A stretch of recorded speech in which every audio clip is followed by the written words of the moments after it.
Hey, good evening, ladies and gentlemen. We are back. Ollie is back after a what was it? Dog crisis in the Steph household. That's the nicest way of putting it. We wish all the very best to Steph's little pup. Yeah, we are here. Sickness at the worst possible time, but we might all be sick as a dog come 11 o'clock. Very, very well said, Ollie. But thank you guys for joining. Thank you for joining. Get your drinks ready. I've got a pint here on a Thursday night, on a school night. I'm having a Beaver Town water. Needs must. Oh, that's fresh. Love that. Right. Let's talk about this starting lineup. I've got. I'll get this a bit higher, a bit bigger. What do we think? Tell the people what do we think about that? So where do we start? That's the best back four that we could have picked. I think the only toss-up is Calabria or Florenzi. I might have edged for Florenzi just because old club status. It's the old cliche in it of like he knows this stadium, he knows what it means to play in this stadium on the biggest European nights and stuff like that. But also, I think he's just been a tad more reliable from a defensive point of view. If we're going to allow a lot of space and we're going to push on the front foot because we need to win this game. But I think that means you allow more one-on-ones at the other end, and Calabria's one-on-one defending leaves a fair bit to be desired. So some would say so does Florenzi's, fair enough. But back four, fine. Front four, I'm also fine with. I'd maybe say you could drop Giroud for Okafor or Jovic, but we know that he's not going to do that. Giroud is his comfort blanket. He also has a record, I suppose, of scoring at the Olimpico. I know people wanted to see Pulisic down the middle and Chukwueze on the right to drop Loftus-Cheek or move him back or whatever. I personally didn't. I do think we need at least a semblance of balance in the team. And I think we've also got that extra gear to go into if we need it by being able to bring Chuck off and, moving Pulisic down the middle. I don't think you start by showing all the cards that you've got in your hand. I think you need to have something extra to go into. And then Moussa Benacer is the interesting one because in a couple of days build up. Yeah, what did you say just before we went live? What has he done to warrant a start in the biggest game of the season? I think that's a fair point. I don't get the pairing. They don't strike me as being very complimentary. They're both busy. I'm going to be nice and say they're both dynamic. Like they look to get on the ball and make things happen, but they're also quite clumsy and they're not. Exactly they're not tidy.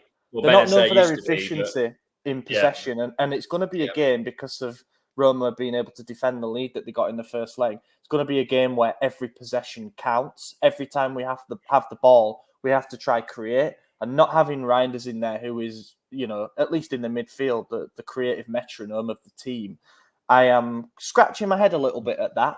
But, it's not a 45-minute game. If things aren't working at half-time, then he could maybe make changes. I just think that, it is... It's a bold call, that. It is. I completely agree with everything. I'm not particularly happy, as I said at the start, before we went live, with Moussa. I've seen a comment. I'm going to add it here. By the way, guys, thank you for get your comments in, get your predictions in, get some engagement. Thank you, everyone. I want to bring up Steve's comment quickly because you just discussed this in the pod 5 minutes before kickoff, and I completely agree. I don't understand Giroud starting. He's been poor, and this Roma team are big. They are big physically, and I'm not sure how being alone he is going to deal and be at his best with the hold-up play, winning headers, and obviously, as we saw in the first leg, he hasn't got that killer threat that we need when it matters. So I really don't understand why Giroud's starting this game. That's the one I would really have liked to have seen Pioli put his cojones on the line and gone, nah, fuck this. Let's get Okafor up there. Or let's even though I don't rate him highly, put Jovic up there. Giroud doesn't deserve it. But maybe he'll only get half. I don't know. I just think I completely agree with Steve, and I agree with what you guys said in the podcast. I just don't understand. I don't get it. Mancini, Smalling, all their centre backs. I don't understand.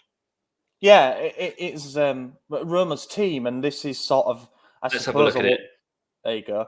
I think this is sort of a legacy from what Mourinho built, and I use the term built very loosely, but we know the way that his team's set up and the way that they will have been drilled is to sit deep, compact, and probably try force the opposition to shots from distance, as we saw in the first leg. I think Reinders had 4 shots on target from outside the box. Obviously, we won't see any of them, at least until the second half of this game. But then we had a lot of what I'd say were like rudderless crosses. We're just sort of heaving it in there to a general area and hoping for the best. And that is their bread and butter. Smalling and Mancini are 2 centre-backs who are very good at that. What can you do, therefore? You can ask different questions of their pairing. I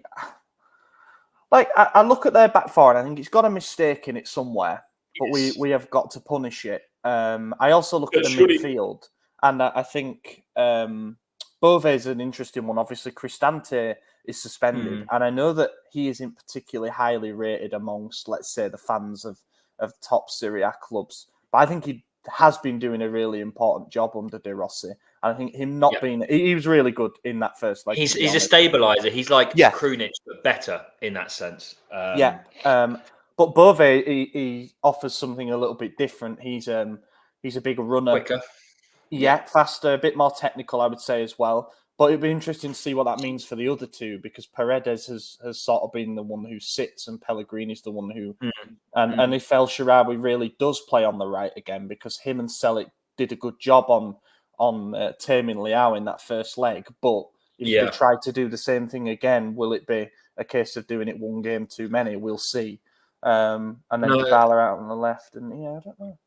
I think I want to touch on your point about the centre-backs, because I agree they have a mistake in them, and that's another question mark as to why Giroud is starting, because if you put a Jovic, who is a bit more dynamic with his pressing, Okafor much more dynamic with his pressing, and they're just trickier customers, they're agile, they're younger, there's just a bit more energy there, surely that would force an error. Giroud's not going to force an error. Let's be honest. Leon Pulisic could. Giroud's not going to force an error, and I love the man, but for once, it would have been nice for him to have been brought on as like an impact sub in the 60th minute onwards, rather than at the start, in my view. But just an update for anybody who's watching Discovery Plus app or in the UK or whatever through TNT Sports. It's on the red button, and you've got to go to TNT Sports 8. That's what the game is being shown on. Right, I need to do that myself because we're about to hit just put a little banner across the bottom saying because the Fiorentina game's overrun, they've had to put it on the red button. The captains are just doing the coin toss now. Kind of mentioned in the reverse leg that this is a game that means a lot to both Calabria and Pellegrini. Both came through the respective youth sectors, both fans of the clubs that they represent. So and also 4 players for Milan would miss the first leg of the semi-final if we were to get through. If they got a yellow card, Maignan, Calabria, Musa and Leao, all 4 of those are starting. So if any of them get booked, they miss the first leg of the semi-final or our next European fixture, any UEFA fixture. So potentially the first group stage of the next Champions League next season. Well said. Right, with that being said, I've got to get it on my screen. I'm going to set up the report. Let me get this on here. Guys, get your predictions. I'm going to go through the comments in a moment. We just wanted to have a bit of a discussion prior to kickoff. So get your comments in. I will be going through them. Do not worry. And I definitely will be talking in detail about the Premier League being very overrated. Later on at half-time.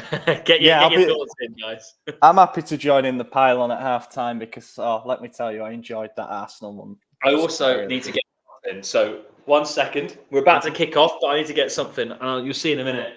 Oh, here we go. This is going to be fun. 5-0 winner.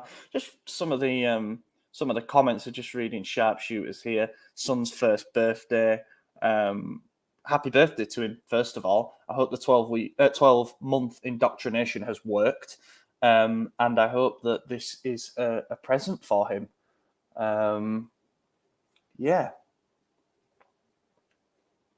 I'll tell you what, right? Hey. And this may We've kicked off. We've kicked off. Roma on the attack. This may be controversial. Oh, what's that?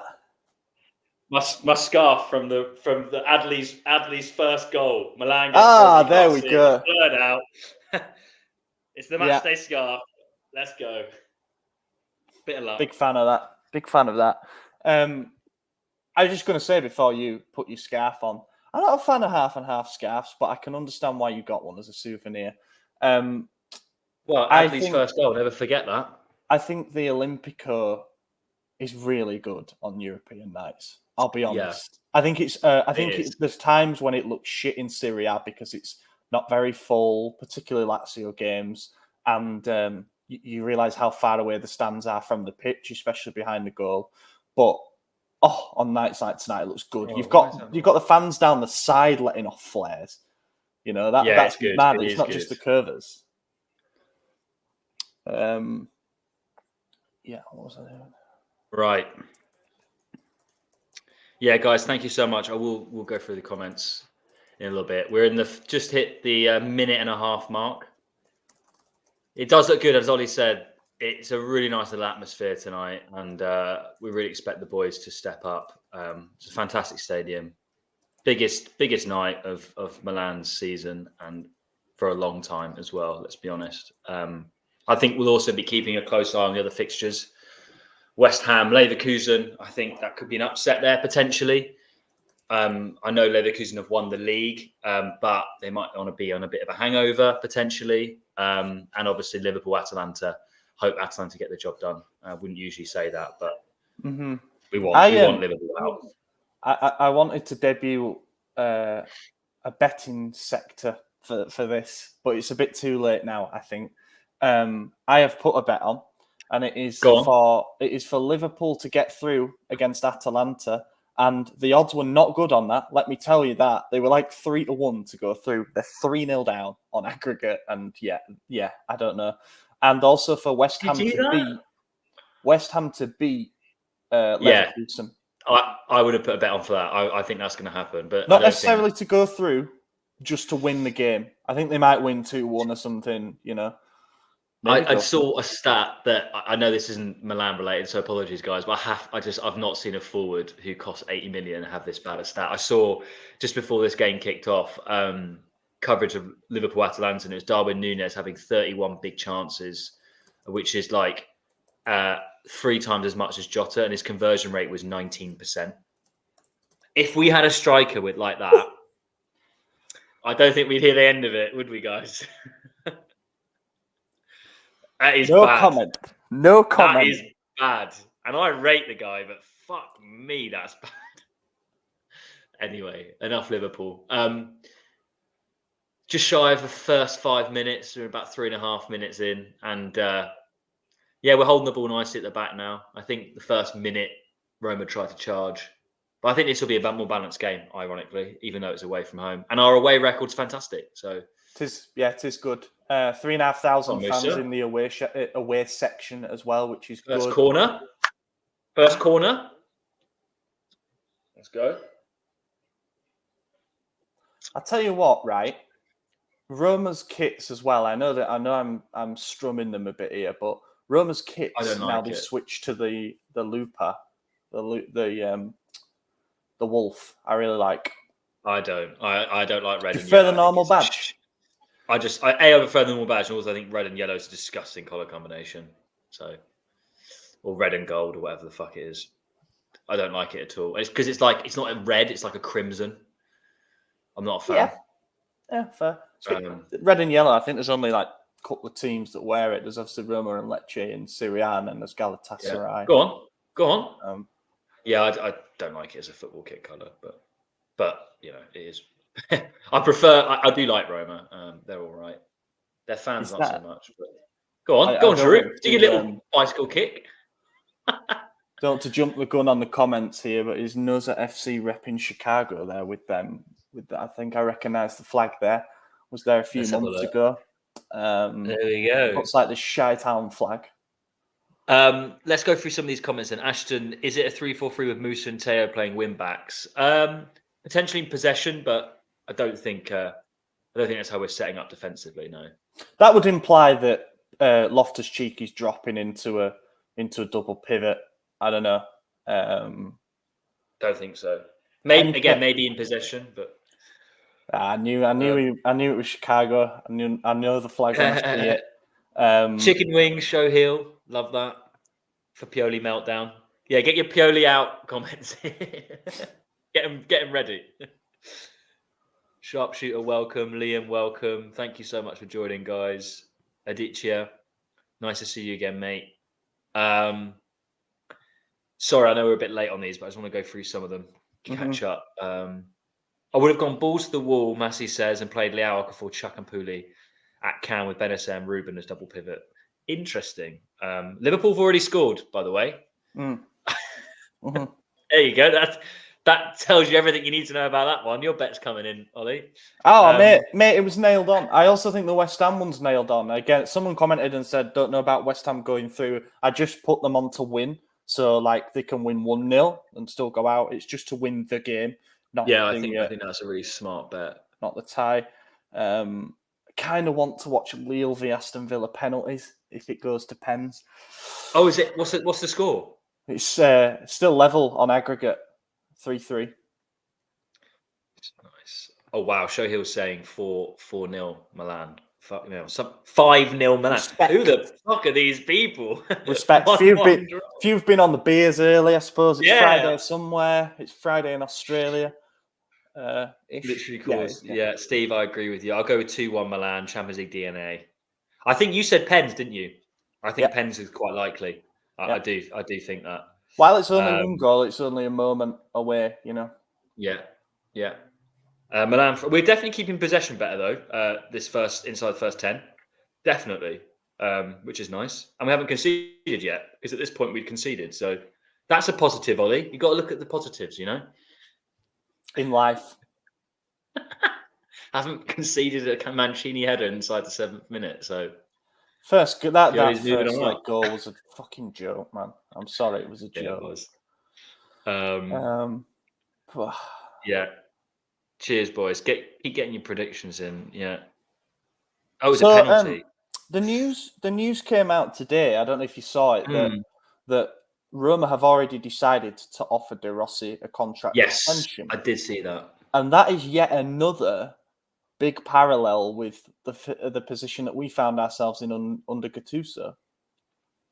He came in initially on a caretaker basis, led us on a charge up towards the top 4. We didn't quite get in; we missed out. But it was enough. It was enough to get him an extension. I personally, like they're vibing, aren't they? Roma are vibing at the moment, and he does look to be a decent tactician, but it's a small sample size, and I just worry. I know. Why did they jump the gun? I don't get it. The only thing I can think of is that obviously Italy is guaranteed 5th space. I think it's 99.8% or something stupid like that. It's so Roma are going to get Champions League, even if they don't do particularly well in the last sort of 7 games. But I agree. Why not wait to the end of the season? I don't get why doing it now. It doesn't make any sense. De Rossi's not going to leave, is he? I mean, what's interesting is that they should, because of the run they've been on, they should get that 5th spot. But Atalanta is sort of breathing down their necks a little bit.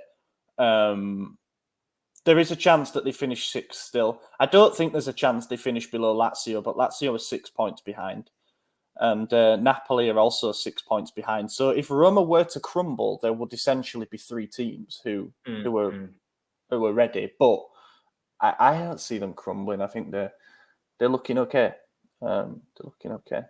So there's 2 teams. Oh, sorry, go on. Oh no, go ahead. I was just going to address that comment from Divvy there at the bottom. There are 2 teams. There are 2 leagues that would get a 5th spot. So it'd be Bundesliga and Serie A. When Serie A is at the top, in case you're wondering. Steve, I'm with you on this one about mental health. I need a mental health result. That's just all I need. I need to say to Pioli, I need it from my mental health. Plain and simple. Also, because we know we've got a loss coming on Monday. Like that's happening. So I need something, please. Absolutely. Jesus.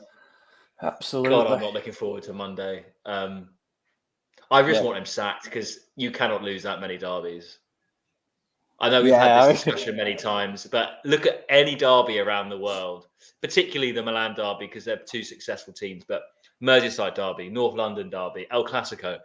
Both teams have gone through really shit periods, and especially team like Merseyside derby is a great example. Everton have never really been anywhere near as good as Liverpool. They've beaten Liverpool at the top of their game on occasion or gotten a result. There is no excuse for us to lose that many derbies over and over again. It's really infuriating. Sorry, I know I went on a tangent there, but I think it's inexcusable that he can keep his job regardless of what happens, unless he wins the Europa League, if we lose again to Inter.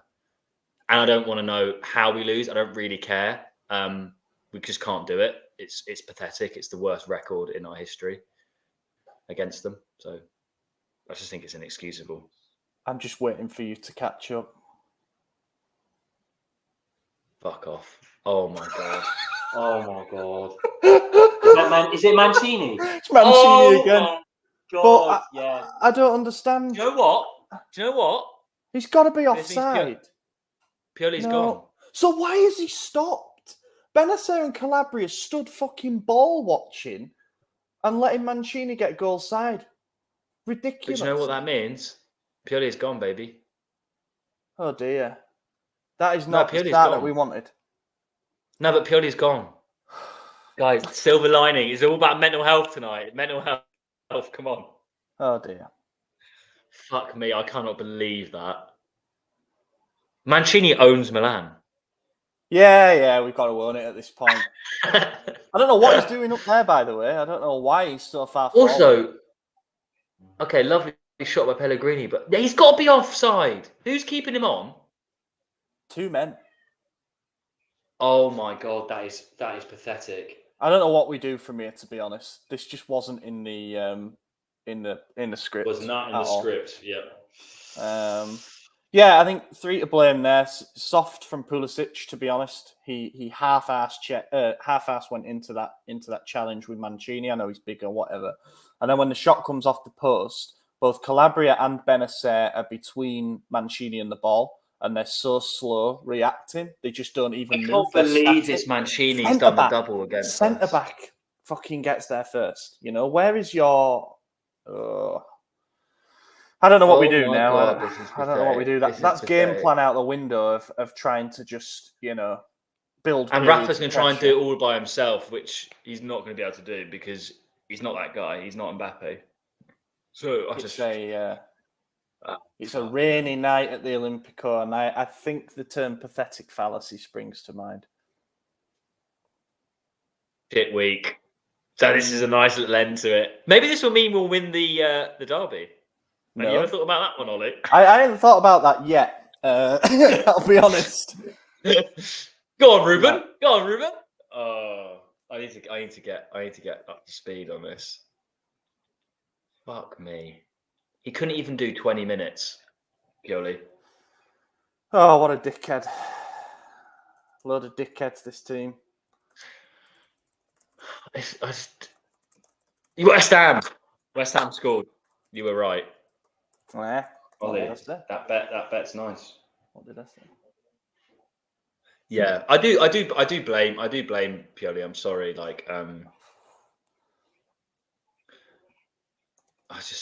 It's just fucking ridiculous. It's just ridiculous. Yeah. We need to press those fucking defenders when they're in possession. Yeah, agreed. Joel, I think this is a great comment. This is something that is, for me, mentality comes directly from the manager. That it's the one tangible, measurable you can have. And I'm talking about the desire to win a game. That comes entirely from a manager. And it's the biggest issue I've had with Pioli since he started. Forget the Scudetto season, anything like that. He is not able to instill a winning mentality in this squad. It's just impossible. It is the direct antithesis to Inter, who have, annoyingly, and I don't want to admit it, a killer mentality. And ultimately, in the European games, in big games, it's mentality that wins. Look at Real Madrid last night. They didn't play as well as they created equal chances, but didn't play as well. But it doesn't matter. They went into that game knowing they were going to win from the moment they fucking sat on the pitch. That is what we lack. And that, for me, comes from the manager. We've got it as an institution. We don't have it from a manager. It's why he relies on Ibrahimovic. It's pathetic. So, Joel, I could agree with you more. Yeah, the return of Ibra is an interesting one, isn't it? I know people perceive it in different ways, but I certainly perceive it, at least partially, as Cardinale pushing the panic button a little bit. I know he's been criticised and the ownership have been criticised for the sacking of Maldini. If you take their work as directors... Dearie me. If you take their moves as directors out of the equation, I think having the presence of Maldini every day at Milanello and in and around the team for important games was something, aura, whatever you want to call it, something that you can't really put into words. It helped. There was a closeness, and you saw that in the Scudetto season. And I just think that some of the criticisms that were levelled at the management, the upper management, this is about, for example, we don't have someone in there that's been and done it. I'm not saying that you have to have done that, but for example, Furlani's experience comes from the corporate side of things. Moncada's never actually played football. D'Ottavio is just a bit in the background. We don't see too much from him. And you could say that there was a need for sort of a glue to hold it all together. But I don't know. I kind of disagree. I don't disagree with what you said, but I think you don't need to overcomplicate it. That's not my opinion. I'm just saying that that's what has been put out there by others. Yeah, that's why it's happened. I think it's just Pioli's on the pitch training with them every single day. He knows them like his children. That's what it is, a manager, especially Italian managers, with that sort of conviviality with how they operate. And he hasn't got that winner's edge. And for me, I just think it's as simple as that comes from the manager. It's plain and simple. Yes, you've got inner mechanisms that help. We know for a fact if Maldini / Zlatan wasn't in and around the technical area, we wouldn't have won that Scudetto. Not because we weren't the best team that year, we were, but because it was that run that we went on, that 9 games at the end of the season, that killer winning mentality, and we believe that did not come from Pioli. That did not come from the manager, and that for me is a problem.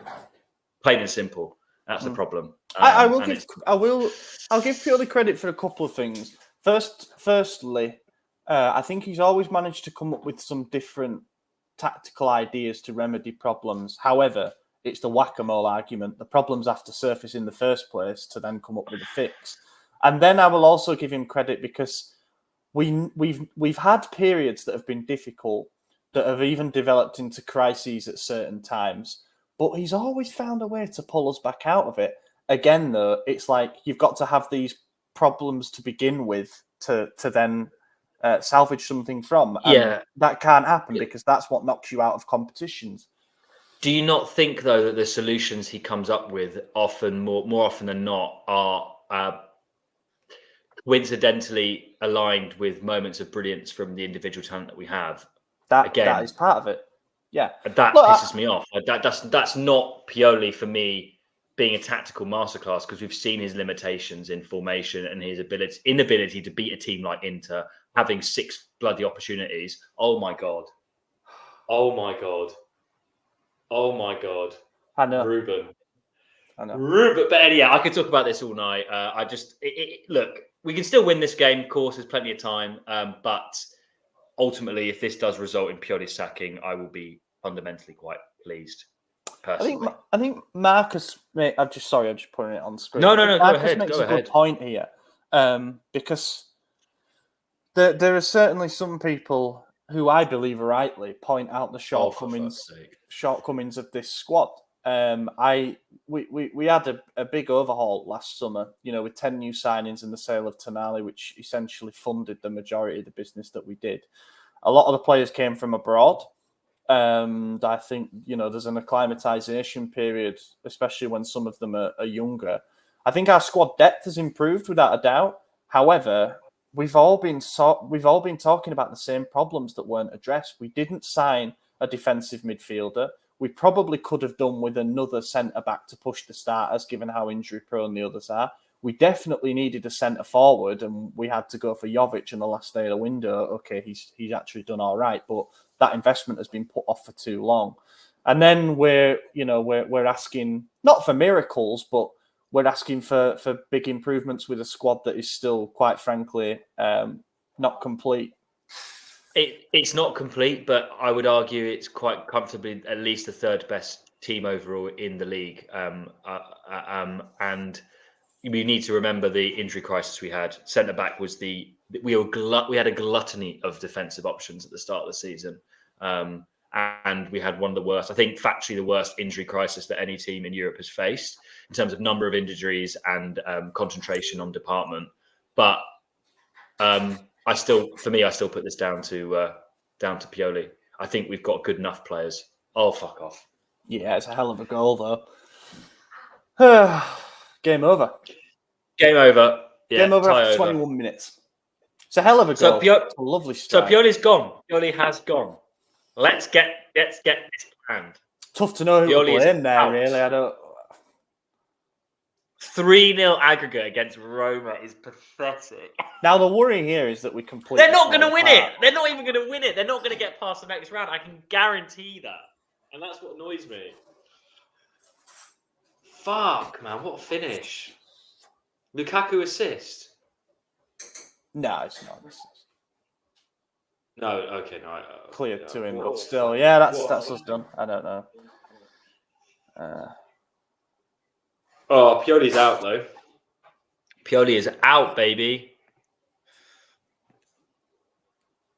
Yeah, because he was getting hammered now, to be honest. That's it, really, isn't it? Yeah, but we're getting a new manager. I don't know.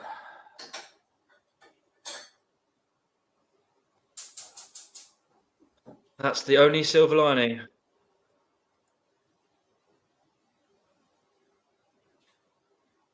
What a summer to get a new manager as well.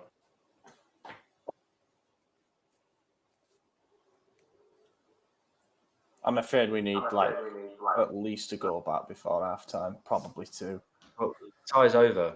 Tie's over. Is it not a sellout? There's a lot of empty seats. Embarrassing if so.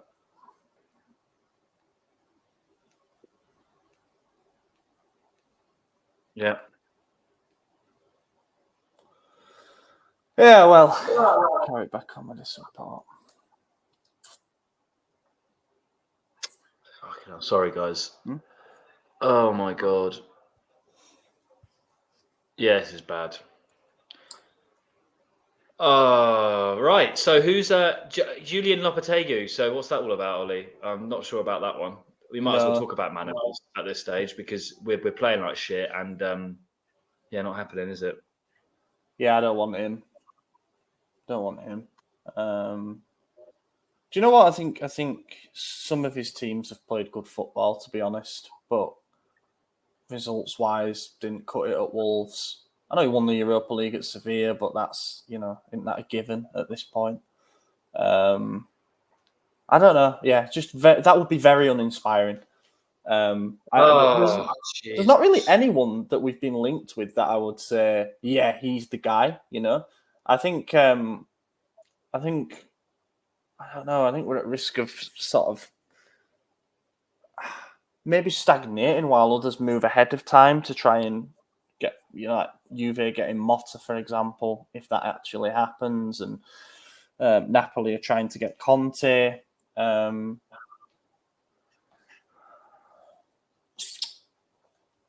Zlatan as interim manager. Oh no! Oh God! No, what is Zlatan? He's not actually qualified, is he?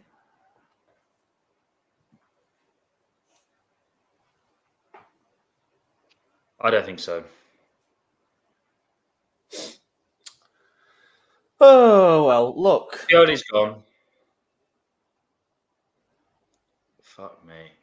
We get destroyed Oh, next round. Anyway. Yeah, we're gonna get. I don't think we're gonna score. Zlatan is interim manager for the rest of the match. For the rest of the match, Get him on. Honestly, get him on. I reckon you, Lorenzo, should just get progressively more drunk. What? Yeah. What would you do if Zlatan actually started lacing his boots up right now? He's like, I would be supportive. I would also overload. Let's go. I would also highlight the fact that he's not registered in the UEFA squad list, and that would probably get us disqualified. But at this point, it doesn't matter. Ollie with all the rules. Yeah, all right.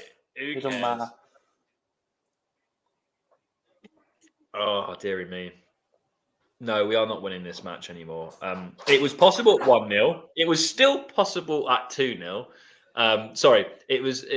You catch what I mean? On aggregate, yeah. On aggregate, it's not going to happen. Fuck me. Inter are going to cunt us on Monday. Yep. Oh my god. Tammy Abraham's coming on. Yeah, Lukaku's fucked. He seemed to do something during that 50-50 for the goal. And he Sorry, have you just noticed? Have you just noticed something as well, Ollie? And it's not the rain. How come we look so much more knackered? Is it just because we've been chasing the game for 25 minutes and we've been running more than them? Because if you look at the actual players' faces, they do not look anywhere near as tired, the Roma players, compared to Milan's. Could be part of it, yeah. I don't know. I think people think of sort of squad fitness, fatigue, whatever, as a game-to-game thing. But in actual fact, it can be towards the latter stages of a season that it starts to manifest and show itself. So, for example, with all the problems that we had towards the end of last year with injuries, you've got players having to work overtime, and they can do it. They can run off adrenaline for a certain amount of games, and they can use the energy that's in their tanks. But then that just means that in the scheme of the season, they're tired out faster. That's just my theory, is that collectively there's just a bit more fatigue that's set in. But also, I don't know. You'd have to look at the numbers almost and see if we're running less. And Lukaku's off, yeah, because I think he felt something when he. Oh, there you go. Look, a physio has said that I'm correct about central fatigue, so I appreciate that, JT. Well done, Ollie. Not just a pretty face. Fucking Jesus Christ. I hate Lukaku so much. Oh, dearie me, this.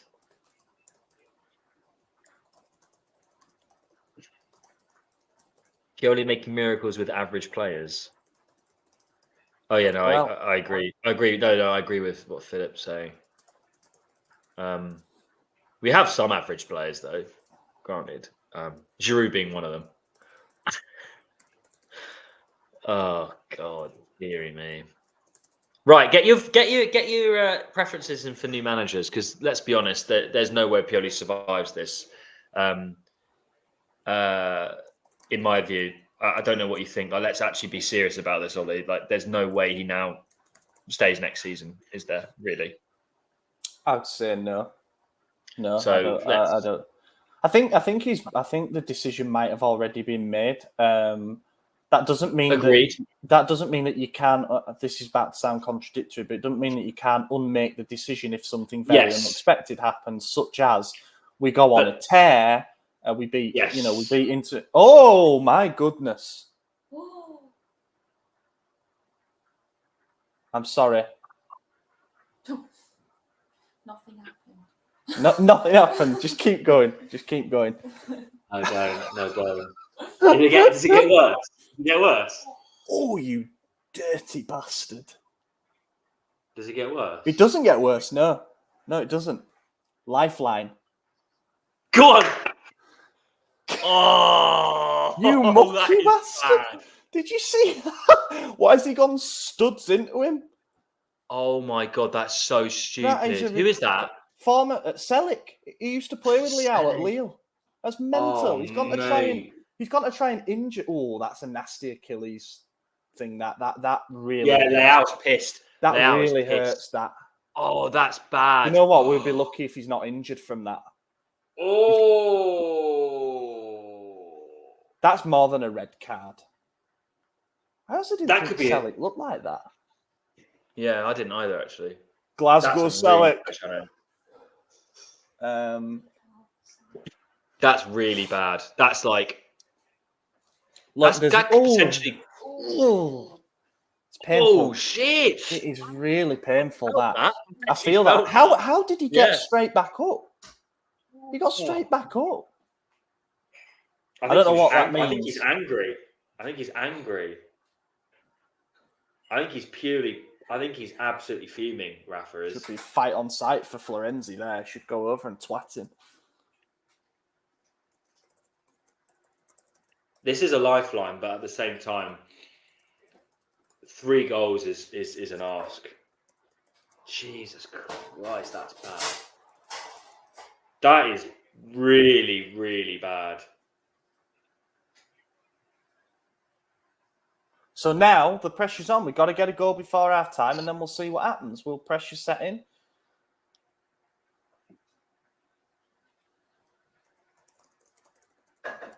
Yeah, we'll see. God, it's pissing it down, isn't it, in Rome? Yeah, it is. Absolutely pissing it down. Oh, dearie me. Watch us get 2 and then not get the 3rd. That would be funny.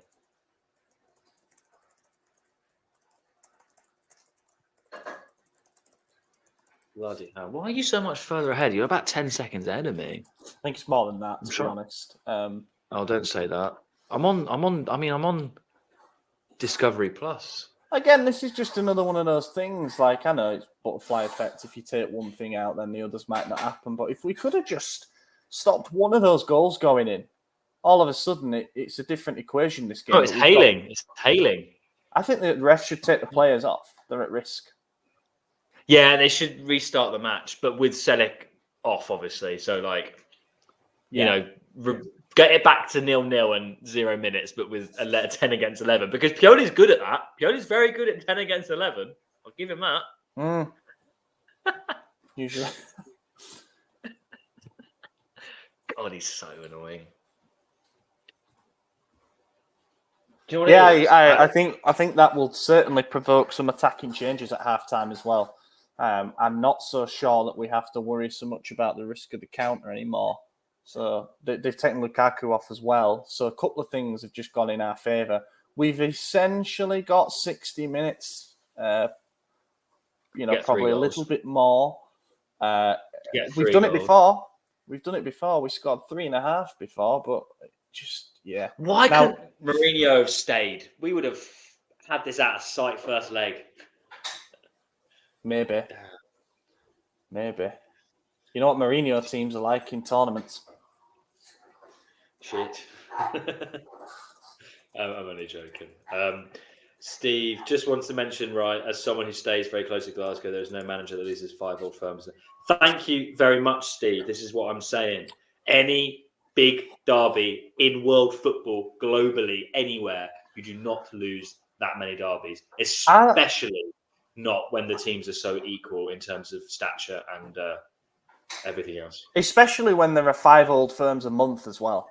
You know, there is an Old Firm derby in Scotland every week, essentially.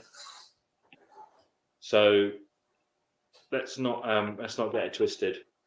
It's unforgivable on Monday. Pioli's gone. I'm happy about that. I'm really happy about that. My cat Merlin, he's loving it. He's like, fuck Stefano. Oh wow. Merlin's having a great time. Get Merlin on the beer. Not legally old enough, I suppose. No, he's not. He's on the cat milk. That's his treat. Catnip. Go on. Shit! You're fucking shit! Oh my god! Oh! We need a goal before half time. It's just absolutely fundamental.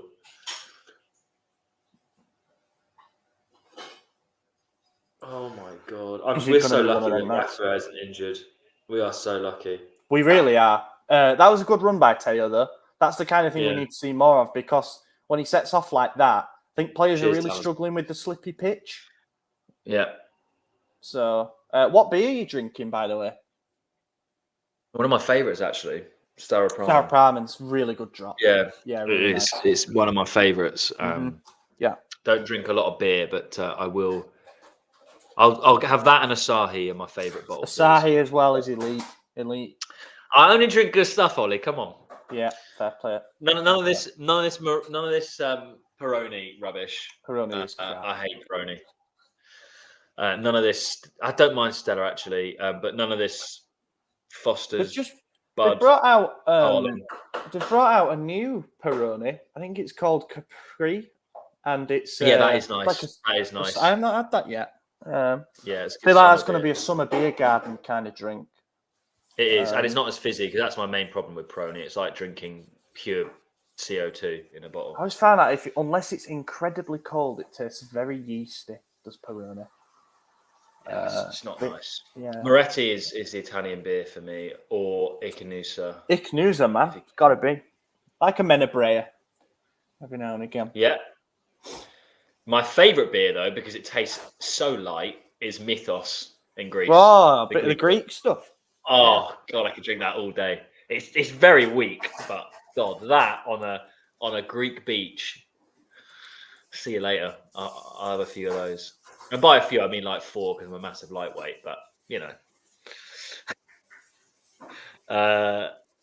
throw Jovic, Okafor up. Yeah, I think 4-4-2 is a shout. 4-4-2 is a shout. I think that's what we probably need. I love Fahadinho. I love your positivity. I've got to say, there's some nice positive people in the chat. I don't know where you got that from, but I just want to see the back of Pioli's bald head, sun-spotted head. Sick of him. 5.5 years he's been at our club. 4.5 to be fair, but yeah. It's nearly half a decade. Like, that's a long time. And he has all the records to show, you know, in terms of the managers he's overtaken, in terms of games and wins. We'll be Don't care about that. Yeah, it's just longevity. Trophies. Yeah, only one to show. It's not enough. And look, our expectations have changed exponentially since Scudetto, so I can't deny that. But unfortunately, that's life. That's the way it happens. So, Certo. Anything's like that in life. I think. I mean, fucking hell. You guys must try Castle Light from South Africa. I've never been to South Africa. I'd love to go. My mum and dad have been to South Africa. They said it was amazing. I can't remember what beer they said they drank there. Marcus will try and get some. If you can send us some. I'm familiar with Castle because I think they used to sponsor the South African cricket team, national team, and they had some great shirts when they were their sponsors. I don't know much else aside from that. Can our owners be sacked? That's an interesting question. How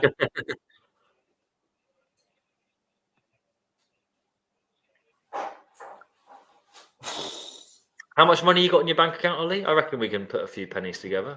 I thought someone that is handball. That is handball. Smalling's basically holding the ball like that. Give me the screen. Give me the screen. Give me the screen. That is awful. He's having a look. Sorry, I won't spoil it. Oliver. Hang on a minute, because we've just made a sub. Because Bennett says fucking dusted, mate. This referee's Polish, by the way. What does that mean? He's the one who refereed the World Cup final. Oh yeah, he's good. He's good. Mm-hmm. He's probably the best one around, genuinely. I'm just looking at some of the comments. Pen, please. I want a when check. Owen. If that's not a penalty, and don't ruin it for me, Ollie.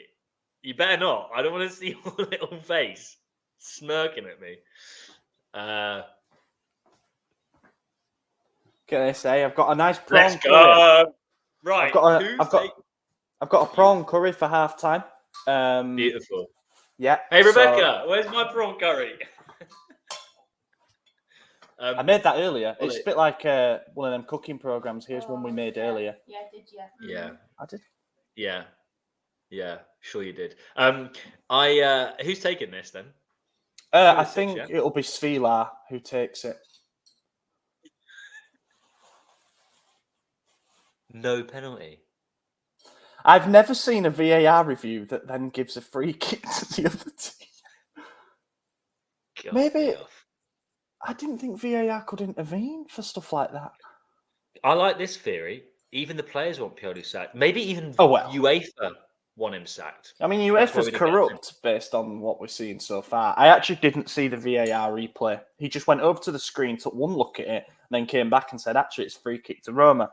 Actually, it's a pen to Roma, if anything. Yeah, give it. Yeah. Oh, that's so fucked. This has been a fun stream, though, actually. I've needed this. It's been quite cathartic, actually. It's sort of like, when you get Alcohol Anonymous and you get people that are sort of in mental health problems about Milan. That's what tonight feels like. Cancel him. Yeah, it's essentially what the podcast has been at various points during this season. Yeah, so guys, if you want your counselling session, tune in.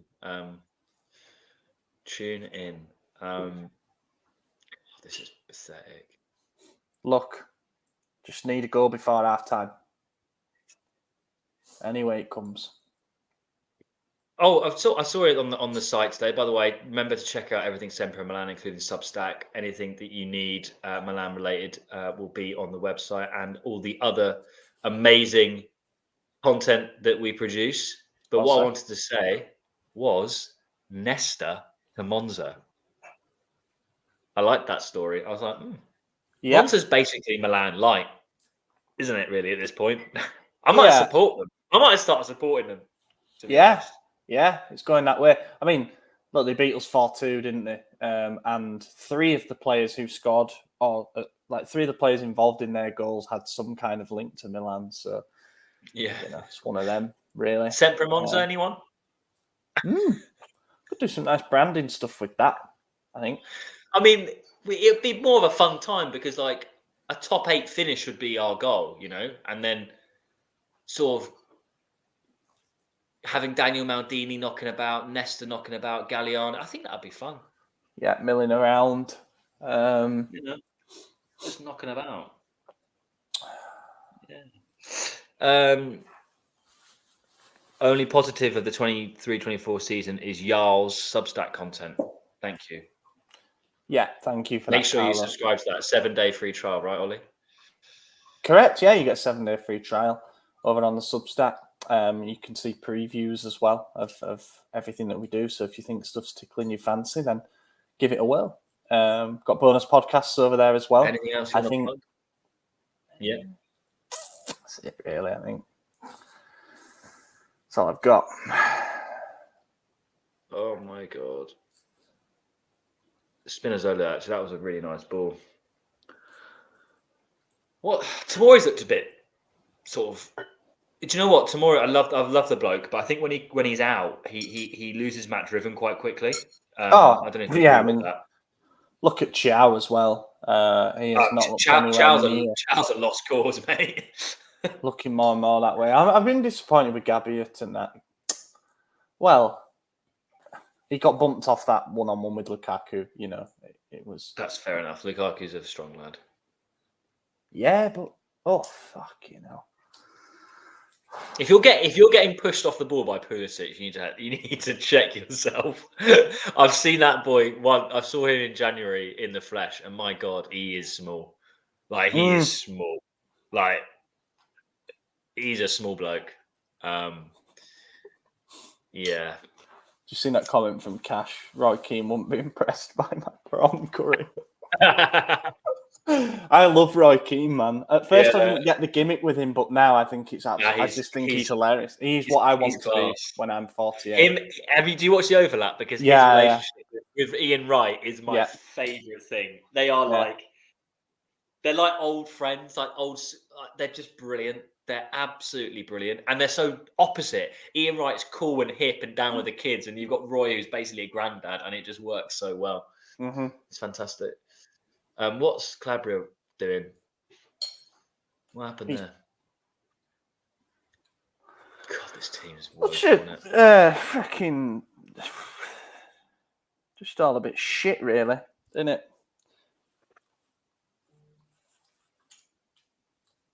Oh, lads. Yeah, I'm not. Again, I know we mentioned. I mentioned it 15 minutes ago or so, but if Julian Lopetegui is our main replacement, I don't get that. Wasn't he the failed Wolves manager up until recently? Yeah, I thought so. Oh, Villa won on penalties. Oh, do you know what? The Prem needed that. Really did. Otherwise, it'd have been a rough few days, a rough 24 hours.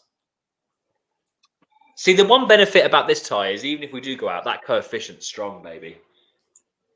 You know, we can't lose. Yeah. We've also gone above Juventus in the UEFA club coefficient rankings for the first time since 2014, which is good, I suppose. It's been that long. Yeah. Yeah. Jesus Christ. I saw Allegri links. Imagine we go from Pioli to Allegri. Telly Lombardia, mate.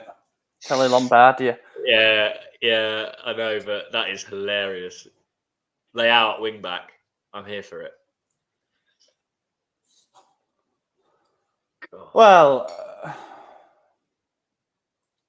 3 goals in a half is going to be a tough ask, actually. Can we just get Motta? Like, I actually want Motta now. Just get Motta and Xerxes. Get them on a double whammy deal. Do you know what I mean?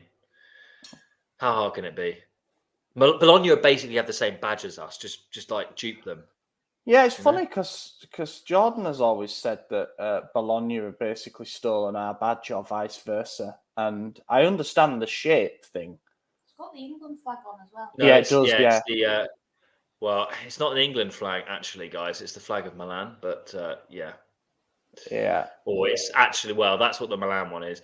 There's a real interesting history about the St. George's Cross, or that's what we call it in the UK. It's a very used flag throughout Europe. Genoa have the same, don't they, basically? Yeah. Genoa as a city. Yeah. It's an interesting thing. But yeah, let's just get Motta in and Xerxes. Danny Motta. This is pathetic, isn't it? Sorry, Moose. Why is Moose playing? I don't get it. I don't also get what Musa is. He's the one player I don't actually understand his position. I think we need to make further changes at half-time here.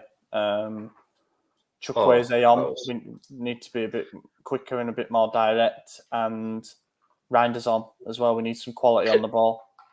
Yeah, I know we've spoke about this before about having a gluttony of box-to-box midfielders, but I don't even think Musa is a box-to-box midfielder. I actually don't understand what he is.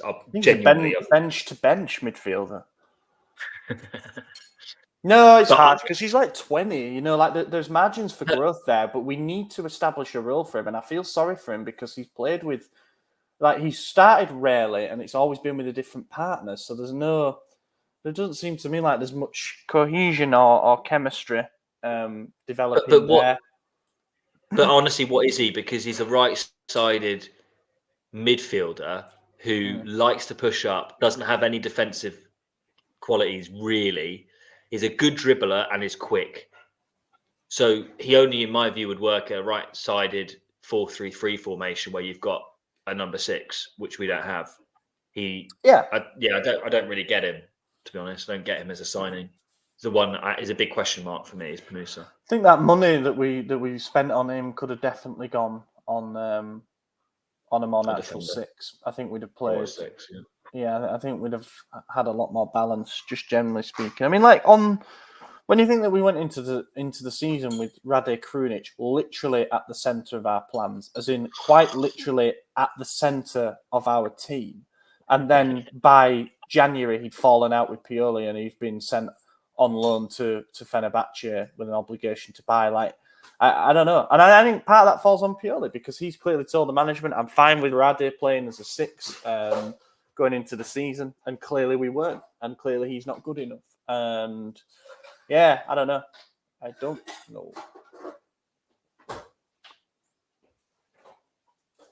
So Hill, Pioli is literally 7 minutes added, right? And we kicked off a little bit late, so it's not going to be half time until. It's not going to be full time until close to 10 o'clock UK time. Ridiculous. Agreed, Bismarcky. Benacer, I think, shouldn't have started the first leg, let alone the second leg, and he has definitely regressed as a player since his injury. I don't think he'll ever get to that level. I think he's the one player that we probably slyly put on the transfer market if we can. Genuinely, I do believe that. I'd like to keep him, but he's not fundamental to Milan anymore, in my view. I don't know what you think about that. See what offers come in. There's rumours of Saudi clubs sniffing around. If one of them's willing to throw up 40 mil, I'd certainly have a look at that. He won't have much on the balance sheet, will he? Because he's been at Milan for a while now. So, oh yeah, very very low residual value. What's he in now? He extended his contract. It'd be a few million, if that. Actually, so he'd probably be getting closer to negligible amounts. It'd be capital gains territory, which is perfect. So that's why I think he's probably one on their radar. Yeah. But then again, he is still arguably, although again he has massively fallen off, the closest thing we have to a 6, even though he isn't one. So getting rid of him also makes little sense because unless we're going to buy probably 2. Yeah, unless we're going to address the balance, it's a pointless exercise. I am going to eat my curry now, so I'm going to duck out. But also, just before I leave, we'll address the comment there about someone said Conte, Motta, De Zerbi or Sarri, take a pick. And then someone else said, is De Zerbi not an exciting option to managers? He's a trendy name, is De Zerbi. But I would urge anybody who is putting him forward as if he's the saviour to take a look at the results of Brighton. They've had some results this season that absolutely would not wash. They lost 6-1 to Villa. They lost 4-0 to Luton. De Zerbi is still in an experimental phase with his style. And while it's easy on the eye sometimes, and you can say that he's overperforming with the squad that he's got, there are still lows with Brighton that would not be tolerated at Milan with the same levels of patience. It's far too soon for him to make that jump. And I say that as somebody, who hopes that it happens one day. His attachment to the club is obvious. He's spoken about it time and time again. But I just think that I think at the moment it'd be a big step too much. Right, be back in a bit. Enjoy curry. Thank you. Yeah, no worries, no problem. Catch you soon, everyone. Ollie will be back, guys. I'm going to go through the comments. God, what a half! What a half! Oh my god! How are we all feeling? Because, right, I'm surprised to a degree because I really did think that we'd put on a bit of a bounce back. But then I'm also in one side not surprised at all because it's kind of like the whole saying about insanity. You do the same thing over and over again and expect different results. And Pioli's mismanaged the starting 11 on both legs, but to do it, I mean, Musa and Benacer is just what the fuck, mate. Honestly, what the actual fuck. Getting rid of Reinders, arguably not starting Adley when he was really bright against Roma, but Musa and Benacer, man, come on, fucking hell. I'm trying to go through all of these, but there's quite a few, so bear with me. I'll start from sort of about 5 minutes ago or so, and go from there, guys. Philip, I like our strategy with the player market, but we can just spend whatever it takes for a world-class manager. No project is viable without a great manager. Yeah, 100%. We need to spend, you know, I'm not saying we go out and get a Conte and play big wages, but we it'd be nice to get a name. I think Milan deserves a name, or we provide the platform, excuse me, to get the Motta and let him sort of blossom. It's undeniable that Pioli's run his course. I think that's kind of non-negotiable at this stage. You know, I think Ollie was right. I think that the club's probably already made their decision. There was potential chance for that to be reversed, even though they already made their decision. I think he made a pertinent point. It's just pathetic because I did disagree with him, and I want to know what you guys think. I actually think we've got a really good squad. It's not perfect. It's not Champions League level. It's certainly good enough for the last four in the Europa League, at the very least, and it's a top 2 or 3 team in Serie A. I would argue with anyone about that. It's not perfect, no, but very few squads are. And then, you know, you have to point the finger at the manager. That's it. It's pathetic. It's absolutely pathetic. Yeah, I don't also like the Lopetegui links. I'll be honest, guys, who've been putting that comment in.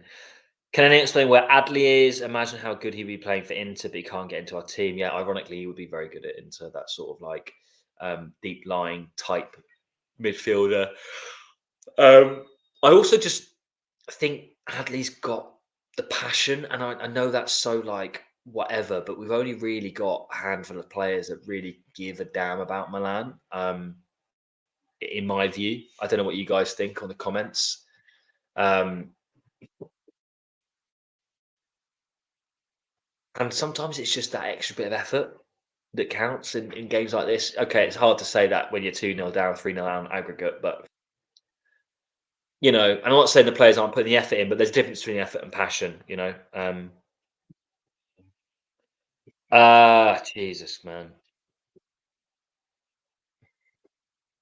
Josh, I'm terrified of what will happen in the derby. Is it possible Pioli pulls a shocking win out of nowhere?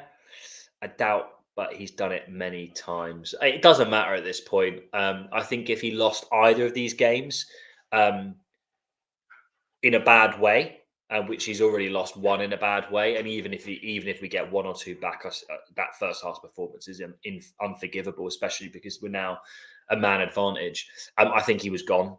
I still maintain that even if we got to the final of the Europa League, the only way Pioli would keep his job is if we win the trophy. In my view, that's what I would do if I was Jerry. And even then, I would still have big question marks and prepare a contingency plan from December, January onwards to get a new manager in if things weren't going well next season.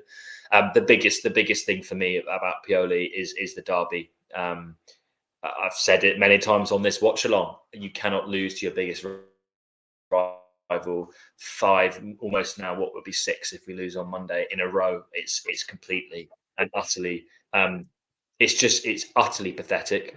How many poor Everton sides have beaten good Liverpool sides or gotten a result? How many poor Tottenham sides have gotten an Arsenal, or vice versa? How many top or poor Rangers sides beaten top Celtic sides? And it's a derby. Form goes out the window. Manchester United, Liverpool, the Manchester derby, El Clasico, Derby della Mole for Italy, Torino, Juve.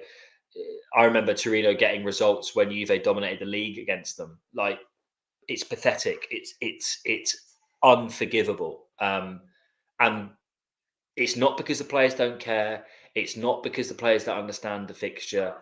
It's because Pioli cannot beat Inzaghi's Inter. That's just pathetic. And also, whoever genuinely thinks that we could have won the Europa League is lying to themselves. I also thought for a time, maybe back when we just had the draw and we got Roma and we were kind of riding on a bit of a crest because we had a great aggregate score against Slavia. I thought, yeah, maybe we could win the Europa League. But as soon as we kind of had that second game against Slavia, I kind of thought, or even the first one, I thought, we can't win a competition like this if we can if we can messily dispatch a side like Slavia, and it's pathetic. It's fucking pathetic. Yeah, I could talk about this all night. I'm fed up with Pioli. I'm fucking fed up. Alex, I hope you're still listening. He'll be left wing next year when Rafael goes to City. I don't know who you were referring to, but I must have missed your earlier comment. But I'm glad you've joined, Alex. I'm glad you've joined. Look, the silver lining, guys, as Milan fans will know, it's fantastic that Pioli will finally be gone. So that's great. It's just depressing that we've got to kind of go through another, what I would say, month of shit, just to then get that silver lining of the summer transfer window and get a bit of excitement and positivity back around the club when hopefully change starts to happen. If we want Scudetto and Champions League, we won't rely on youngsters for room for growth. Yeah, there's also that argument as well. There is, a little bit to be said about the strategy that the owners have employed about youth, 100%. I'm ultimately not too annoyed. I think the signs we made were okay. I don't think they were fantastic, but they weren't bad. A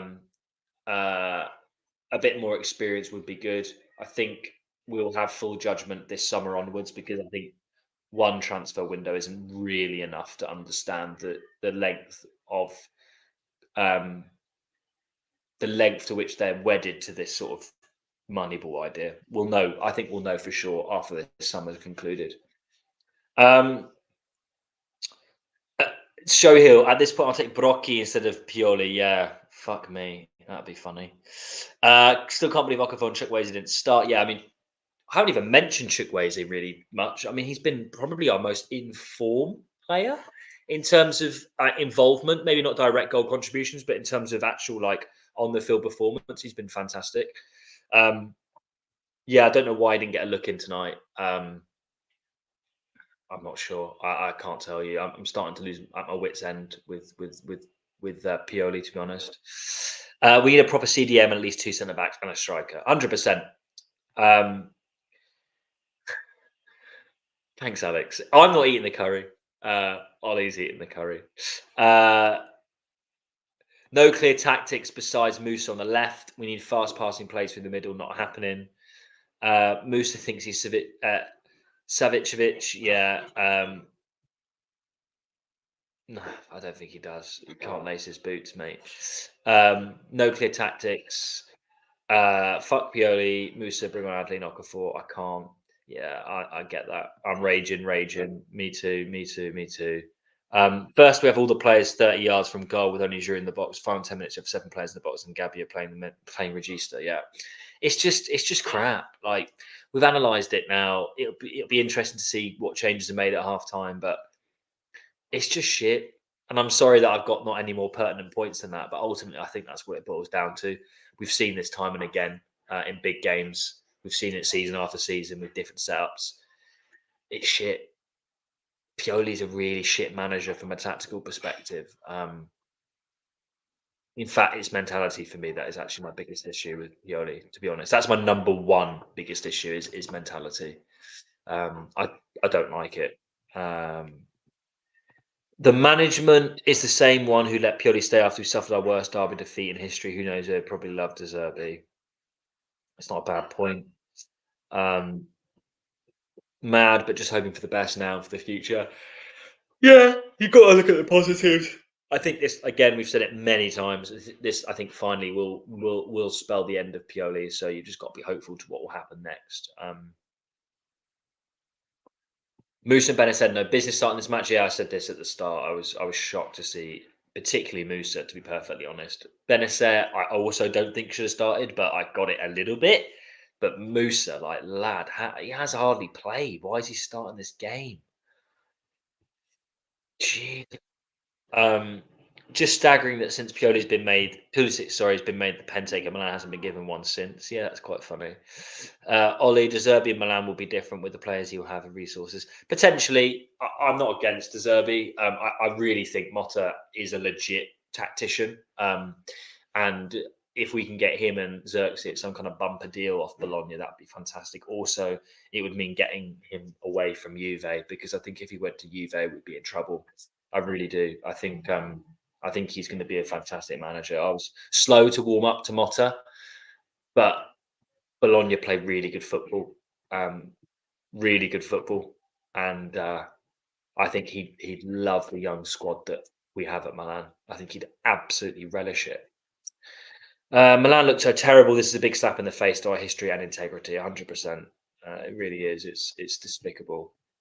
I honestly think, though, we've had bad European performances in the past. Every big team does. I mean, look at Liverpool right now. It's their golden era, and they're still losing to Atalanta. I'm actually more annoyed about our derby. Our derby integrity is something that really bothers me, because we can't be the biggest team in Milan, which is the very least that we should be aiming for as AC Milan, that being the biggest team. Fine, Juve might be in terms of fan base, but we are at 100% the second biggest team, non-negotiably. But we can't even say we're the biggest team in Milan at the moment. Yeah, fan base, we are a bigger club, but it's hard to argue when we get slapped by Inter every single fixture and have done for 4 years. It's pathetic.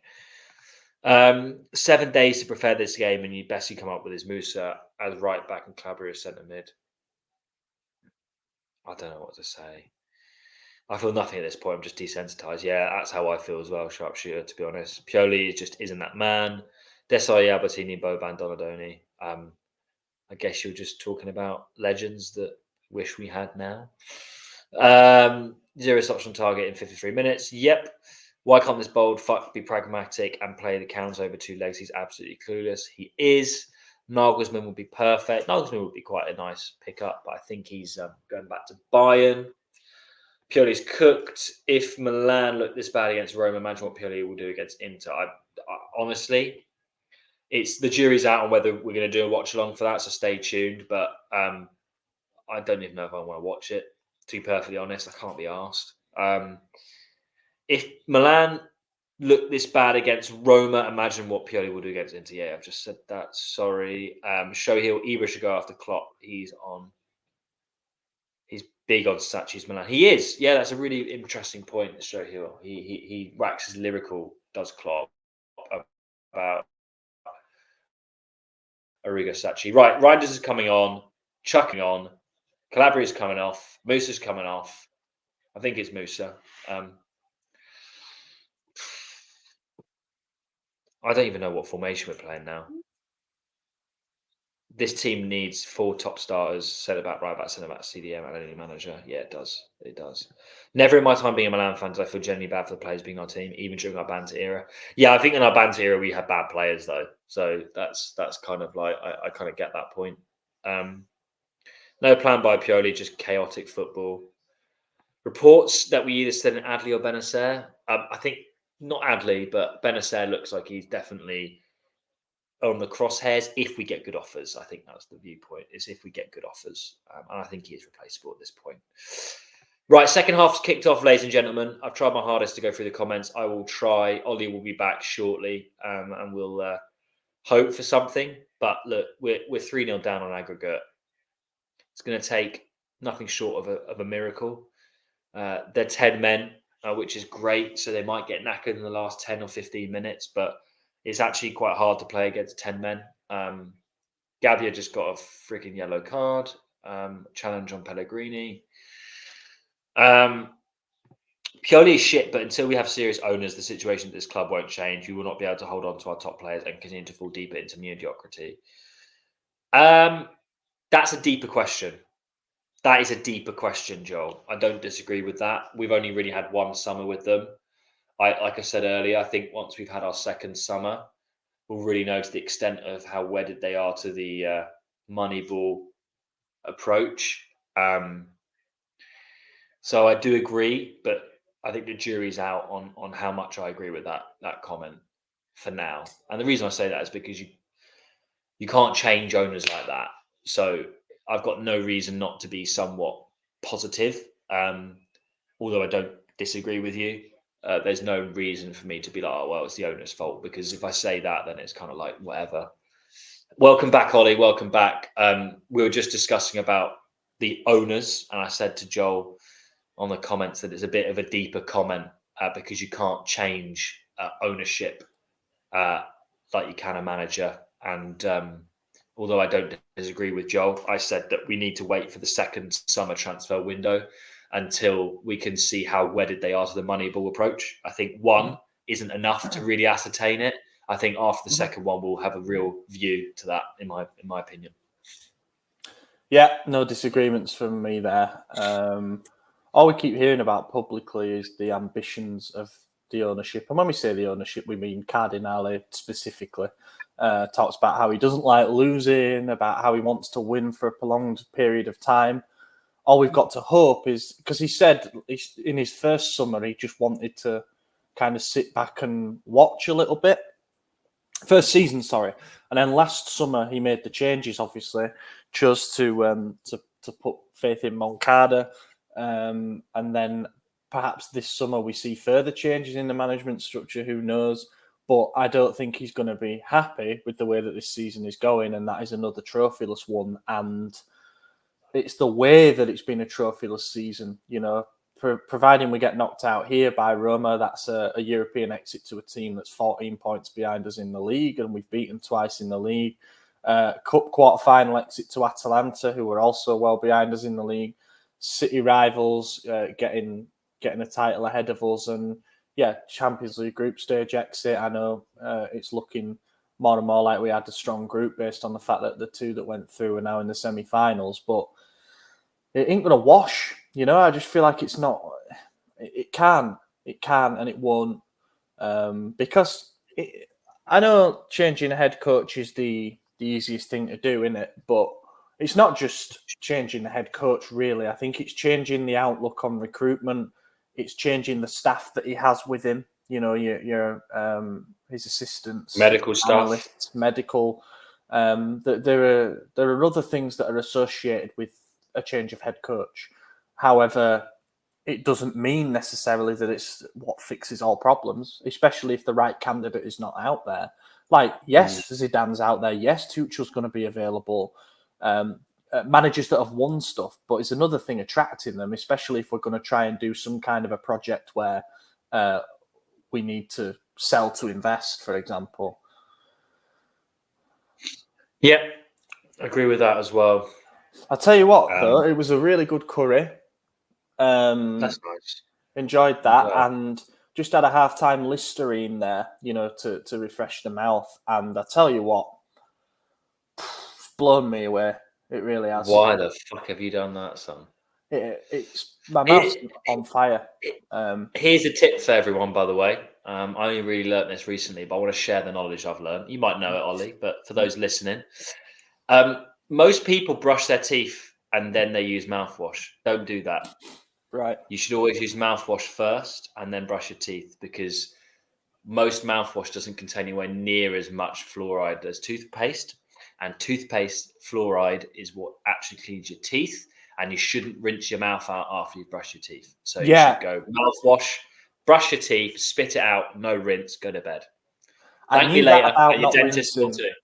I knew that about not rinsing, because it's sort of like you're applying a fluoride supplement to your teeth and then you're washing it all away, you know. Tell how good this game is. Guys. You get health benefits by listening to the Watchalong. Don't you forget it. Yeah. Chuck is looking lively, JT Physio. Chuck is looking lively, but that doesn't surprise me. He's looked lively for about 5 games in a row now. He hasn't getting the start. So, you know. Yeah, I mean, I'm not spoiling anything here by saying that Yassine Adli's been given a yellow card while warming up. What? Is that true? Low. How? How's he got a yellow from warming up? Just general. I love that though, because he's a Milanista. He's probably just showing his cock to the fucking Roma fans, like suck on this. That's a separate discussion we could have. We could rank, but we won't. Yeah, I'm not on that way. I'm not on that way. If they score again, yeah. Oh. So Ibra's in the crowd. Fellaini's got a smirk on his face for some reason. I bet Fellaini's gone. Actually, hang on.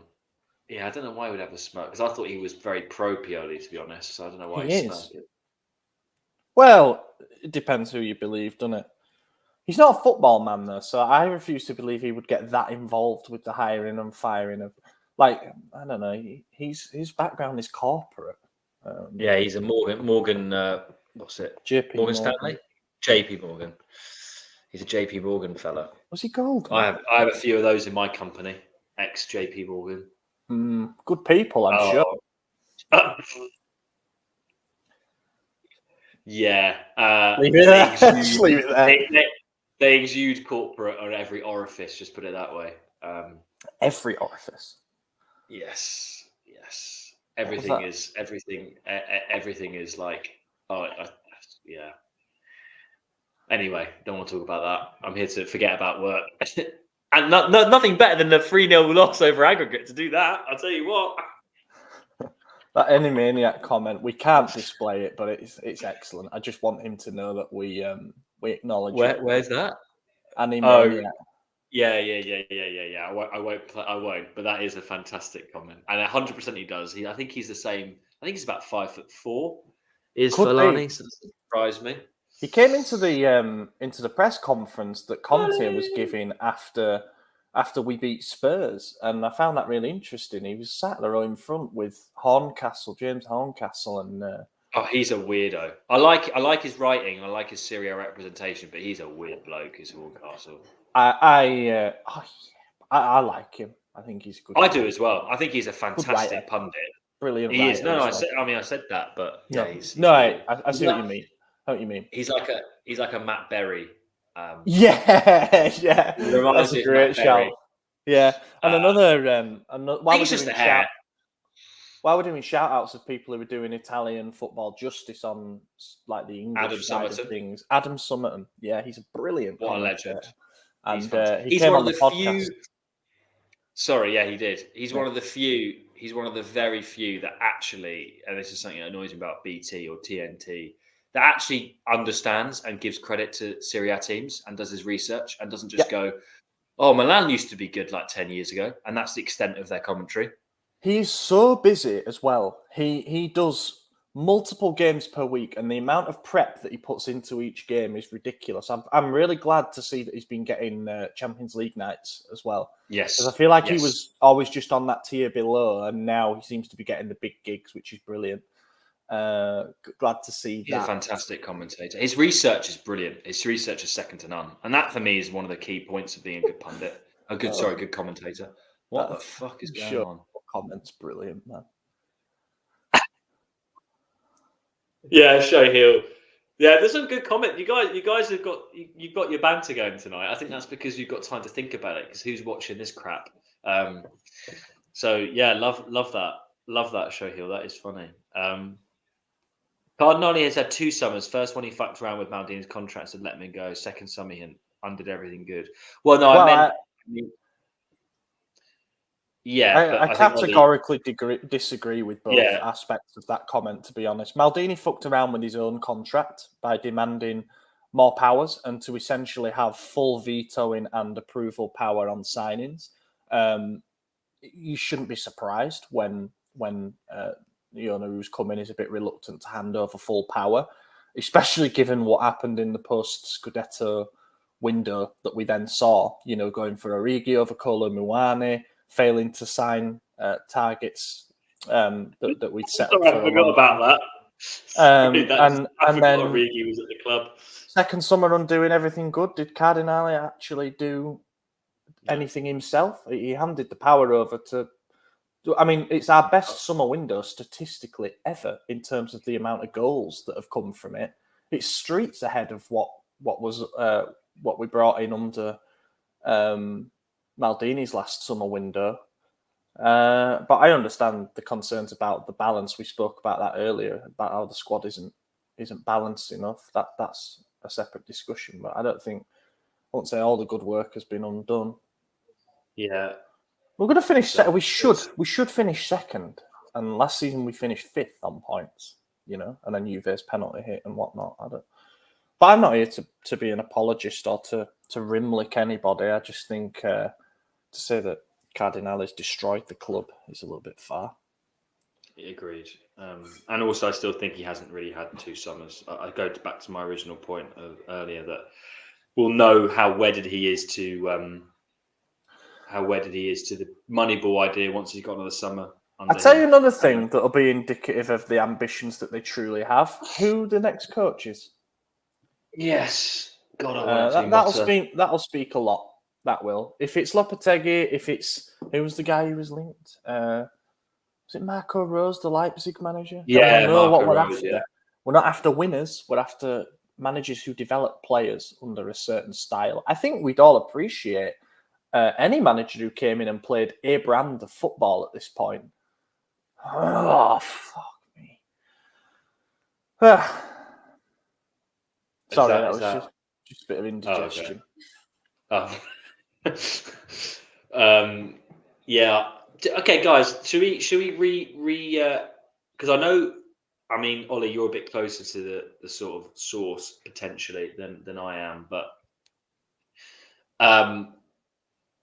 from what I understand, it's Zlatan that favours Conte. Is that still a possibility? I don't know.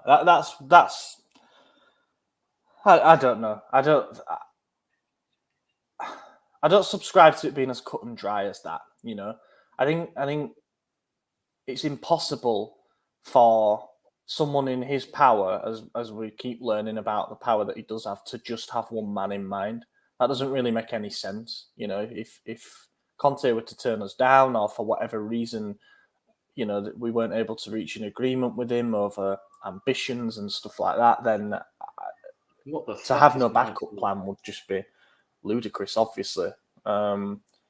Maybe he has a slight preference for going for him because he knows him and he likes his mentality and that kind of thing. But I think Conte is a direct antithesis of the management, really.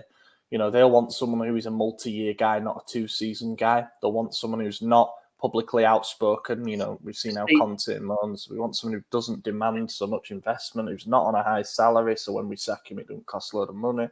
Yeah, I agree with all of that, except for the point about we want a long-term guy, not a 2-year guy. Oh my gosh, El Shawari almost done a madness. Rangnick rumours, not again. Sorry. No, that's all right. When do we see in football, in general, forget winning trophies or not winning trophies, when do we see a manager stay for longer than 3 years? Hours. So but this is, you've got to remember that I think it's quite a unique situation that Pioli found himself in, being caretaker, exceeding expectations, being with miserly ownership. I don't think any manager we get after this, they might sell the idea that you're going to be here for 5 years, but he won't be. I can almost guarantee that. I think Pioli was very lucky to get this long at a top club like Milan, and I think that's because the conditions allowed him to do so. Look, give me another top club. Don't say Atalanta or Gasperini. I'm talking a top club that's not at the top of their level. So Liverpool or City exempt, that have had their manager for 5 years. You can't name one. You mean not top levels, not like Pep or? Yeah, I said excluding Pep and excluding, and also anyone who's winning trophies you can't get rid of. Can you name me one other manager? And I can't. No, it doesn't happen. No, so I don't really agree with the multi-year Simeone. plan. I guess Simeone would be the prime example. Yeah. Right? Yeah, probably that's true. Atletico are not that deluded. They've accepted their level, and they know that what he's delivering is usually the best that's available from the sum of the parts. Like, they're in another Champions League semi. They got to a final with him against Real at San Siro. Yeah. In fact, two. They got to 2 finals, didn't they? Against Real Madrid. Yeah, they've been 2 finals. Lost on pens and then lost 4-1 after extra time. So I think they've underachieved a bit under him. You could say that. Like, the bond between those two is so strong that Atletico I think again that's an anomaly. Then they're never going to sack him. He'll have to walk. You know. So like, even Inzaghi, he's been into 3 seasons. I think Genuinely, and maybe it's because of the money problems at Inter in, I don't see him doing more than 5. And that's Inter in one of their best periods in a long, long time. I'm surprised So there again- aren't more clubs linked with him. You know, I agree. He does play good football. I don't think it'd be a match for Liverpool or anything like that. But when you consider the vacancies that are coming up, I think what they've done is interesting because they've sort of built a base and expanded from there rather than going to be the finished product right from game one. And I think they've got better with time. Do you know who I really want? Have a guess who's on my mind from a manager. It's not going to be possible. We've discussed Neil it Warnock. in the chat. No. Imagine. Lau! Wow! Get that wall. Get fucking back, lad. Who we discussed in the chat? Ancelotti? Yeah. No. No, go on. He's European. Now I want to get you to guess. Right. He's European. Mainland Europe. Very, very underrated. Nagelsmann. Nope. Southern peninsula of Europe. So he's Italian. No.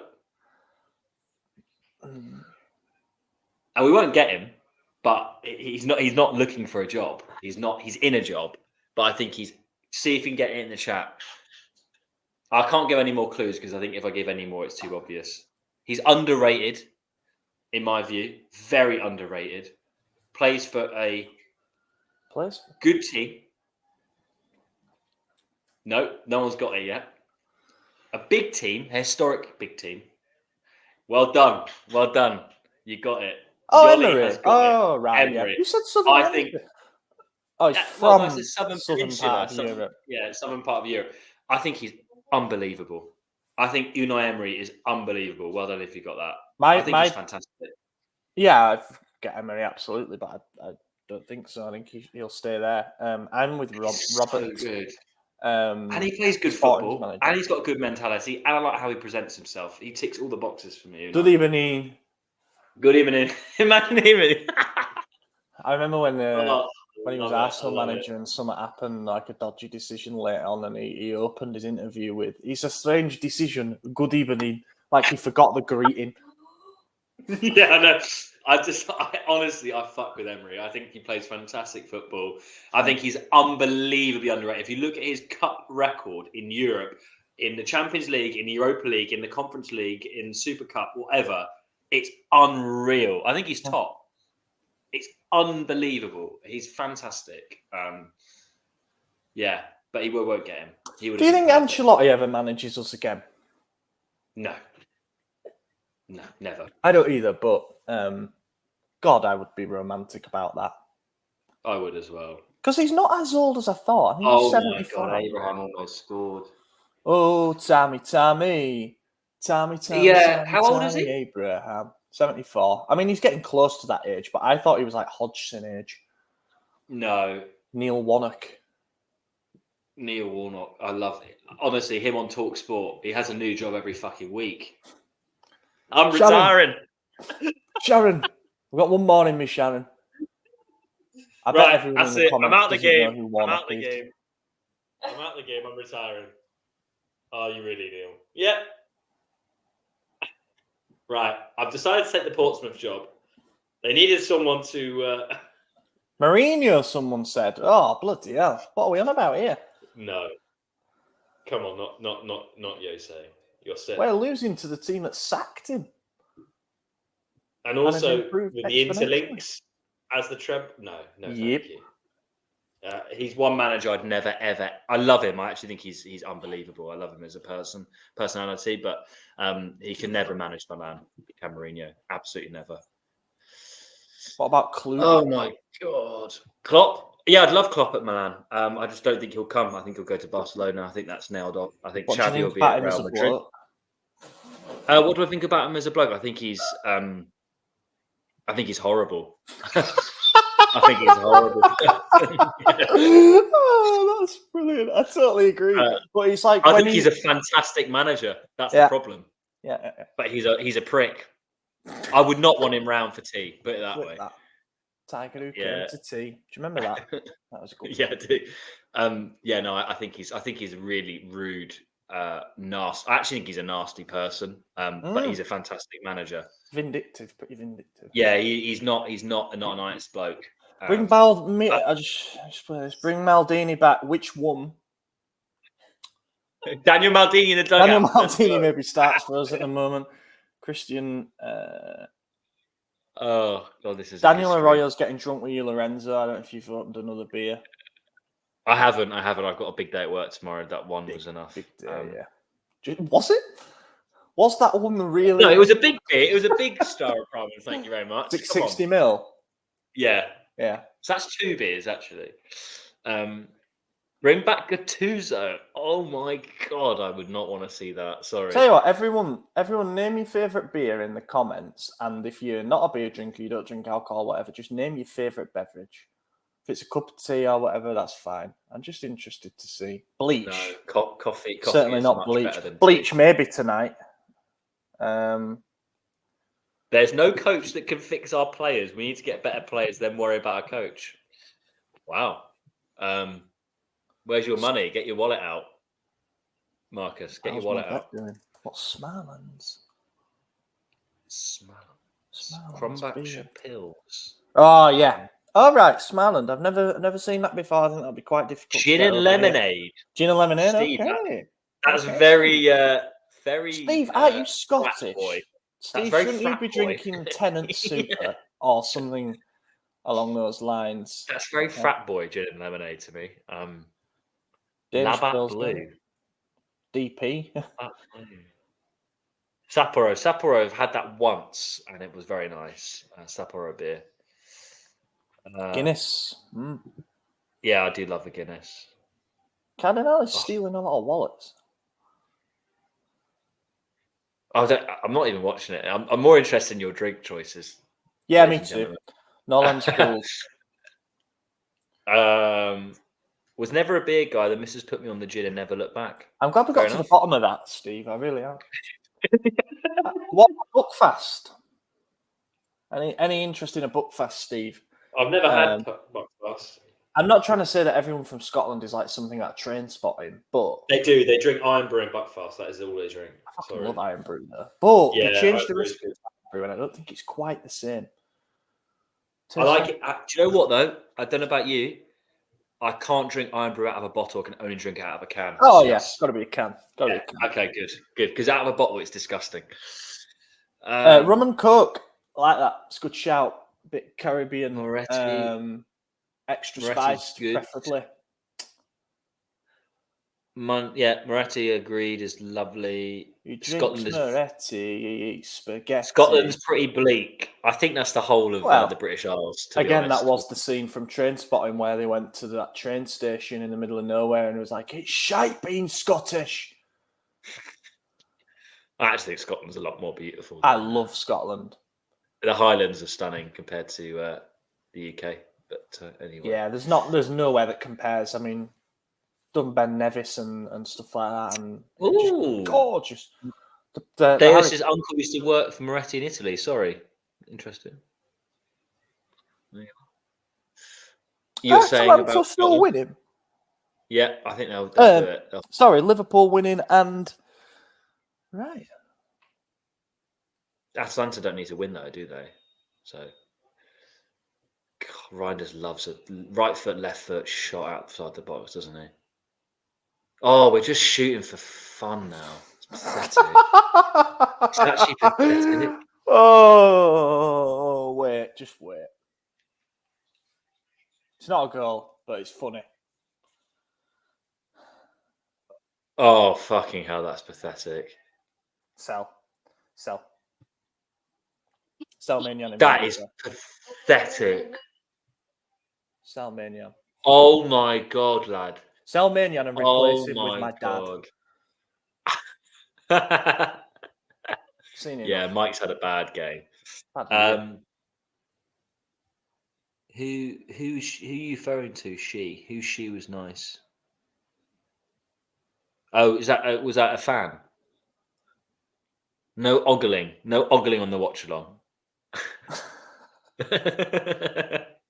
The shouts for Ruben Amorim. He's been my pick for months now. The problem is that I think that Liverpool have also picked up on that. Fabrizio saying that he's the favourite, and that's he would have been great. Why would you want the Liverpool job? I mean, come on, you've got to live in fucking Liverpool, and also you've got Thiago, who's the most overrated centre mid of the last decade, on your wage books. Overrated, yeah. Never fit. I think he's incredibly overrated, Thiago. But anyway, who cares? Arnie Slot, I like that suggestion. I'm a big fan. I'm a massive Feyenoord sympathiser. So do you know what Arnie Slot says to Zlatan's Ajax model? Stick it up your ass, mate. 6-0 up the Feyenoord. The problem with Arnie Slot is he's a proper baldy, and I've had enough of bald men. I've had enough of bald men at the club. Someone said something earlier about how does AJ feel because he said that we'd walk over Roma. Speaking of bald men, and I, how does he feel? I don't know. Probably borderline depressed. Bald. He probably feels bald or cold. Cold, yeah. Top of his head's probably a bit chilly. Thiago 2020, is that like Coney? What was it? Coney 21? No, Coney 2012. Coney 2012, yeah. What ended up being the crap with that? Did it all end up being a fake or something? Yeah, it was like a fake leader or something like that. Yeah. And it was like, it was Coney 20. God, those were simpler times. God, that's 12 years ago, man. Scary, isn't it? Last time Milan were good. Good job of only just turned 21. Am I right, Ollie? Bunch of donkeys out there for us. Oh. Do you know what? We've scored 0 goals against Roma in 120 minutes, and at 60 minutes of those, it's been against 10 men. Pioli's Milan, baby. We're just living in it. I believe in miracles, but not tonight. Yeah, I'm looking forward to waking up and going, God, were we actually in the Europa League? And going, nah. Angels. Do you know what also I've remembered that is pathetic is the whole Coppa Italia. I hate the Coppa Italia. I think you should disband it. Oh, they scrapped FA Cup replays today in another move to completely centralise the powers of English football. Not that anybody cares, but just the game as I grew up loving it is dying every day.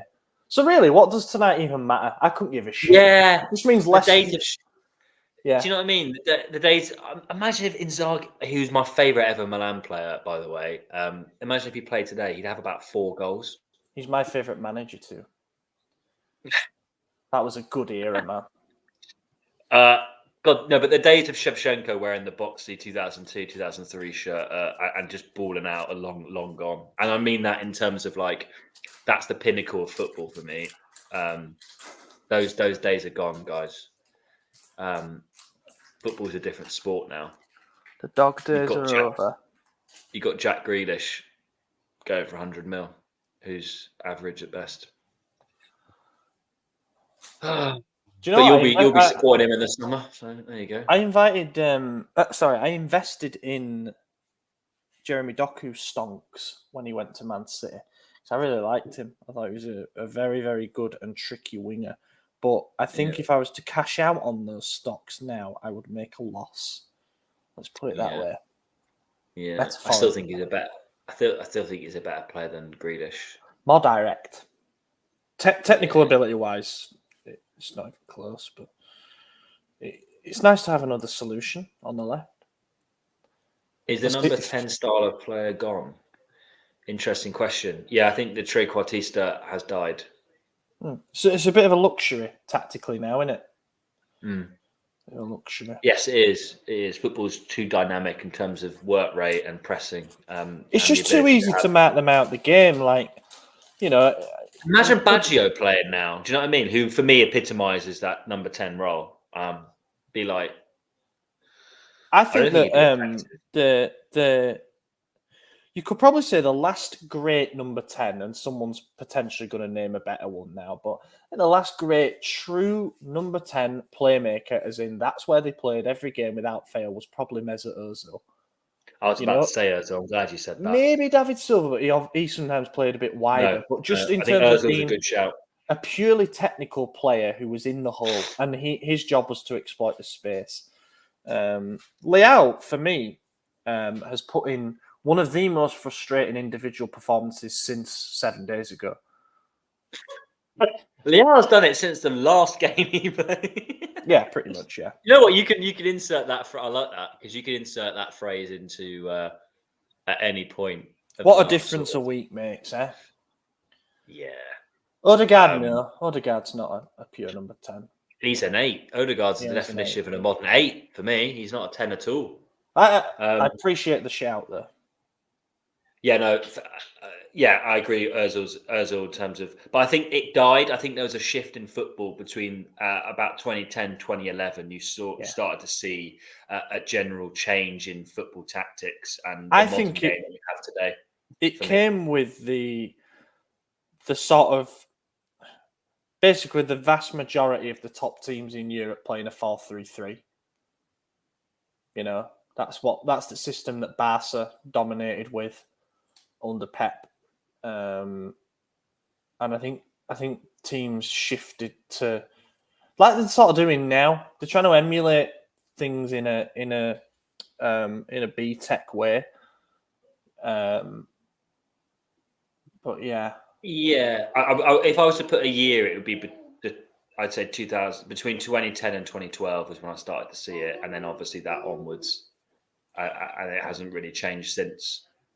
Tell you what, I thought about. I've just seen a comment here. I'll just display it. Where's Rebic when you need him? Fair point. What is Rebic doing? He's currently, I think he's not playing for Besiktas. Yeah, he got sacked from Besiktas, didn't he? Yeah, attitude problems. I'd never have guessed. I didn't realise until I saw him missing his penalty yesterday how much Kovacic looks like Rebic. I know they're both Croatian, but wow. That's I wouldn't expect anything less from an Englishman. Let's not go there with serious track records. No comment. They're bringing on Renato Sanchez. I mean, that's it, isn't it? Yeah, all right. Maldini wanted him. Watch him bang. I hate Renato Sanchez. He's made of glass. Musiala's not a 10, brother. Yeah, I think... No, I don't think it exists. I think whoever put the comment in about number 10s, trequartistas, I think they are dead.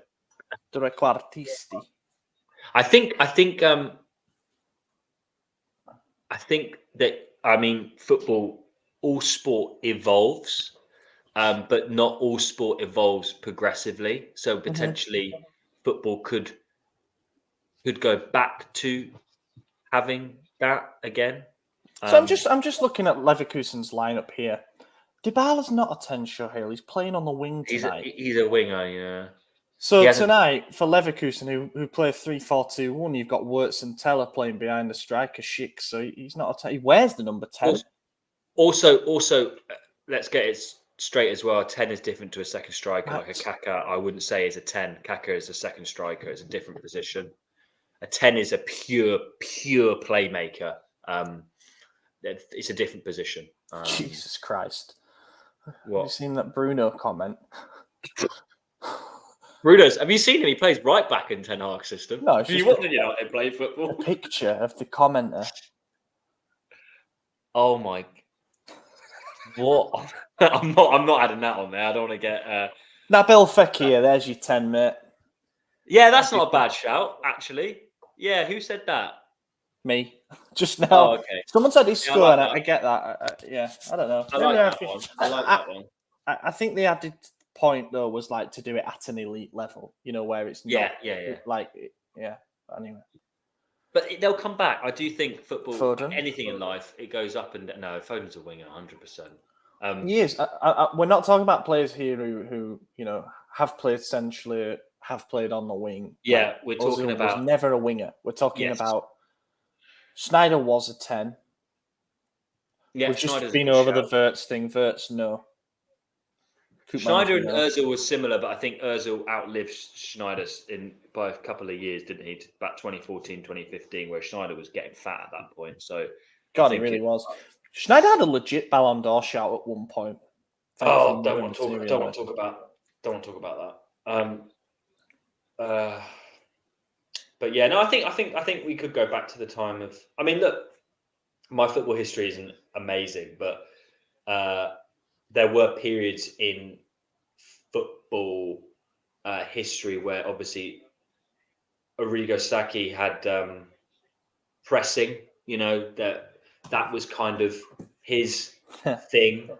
So, and then that came back into fashion fairly recently. So, you know, I think it will change again potentially.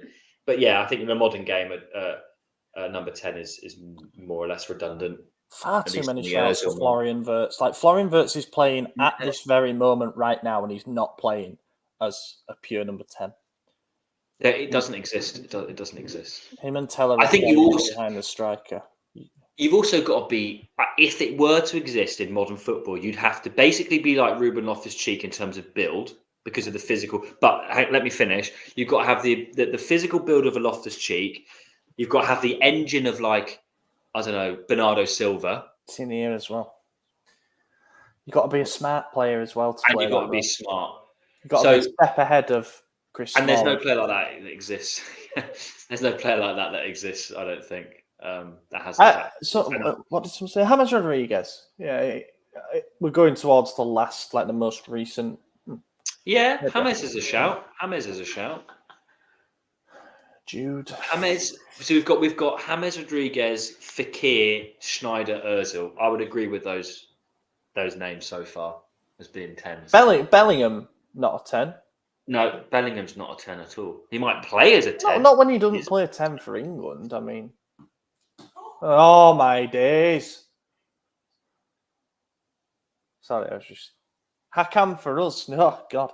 When Hakam first came, he played as a winger under Coutinho. Yeah, he played for a winger. He did very well. Brahim played right wing for the run-in last season. Thomas Müller. Thomas Müller, I'd say, is more of a second striker, but I don't mind that. I don't mind that. We might be splitting hairs a little bit there. Yeah, but I love Thomas Müller. I've wanted him at Milan for a long time. I think he'd be fucking wicked. Fahadinho. At 35.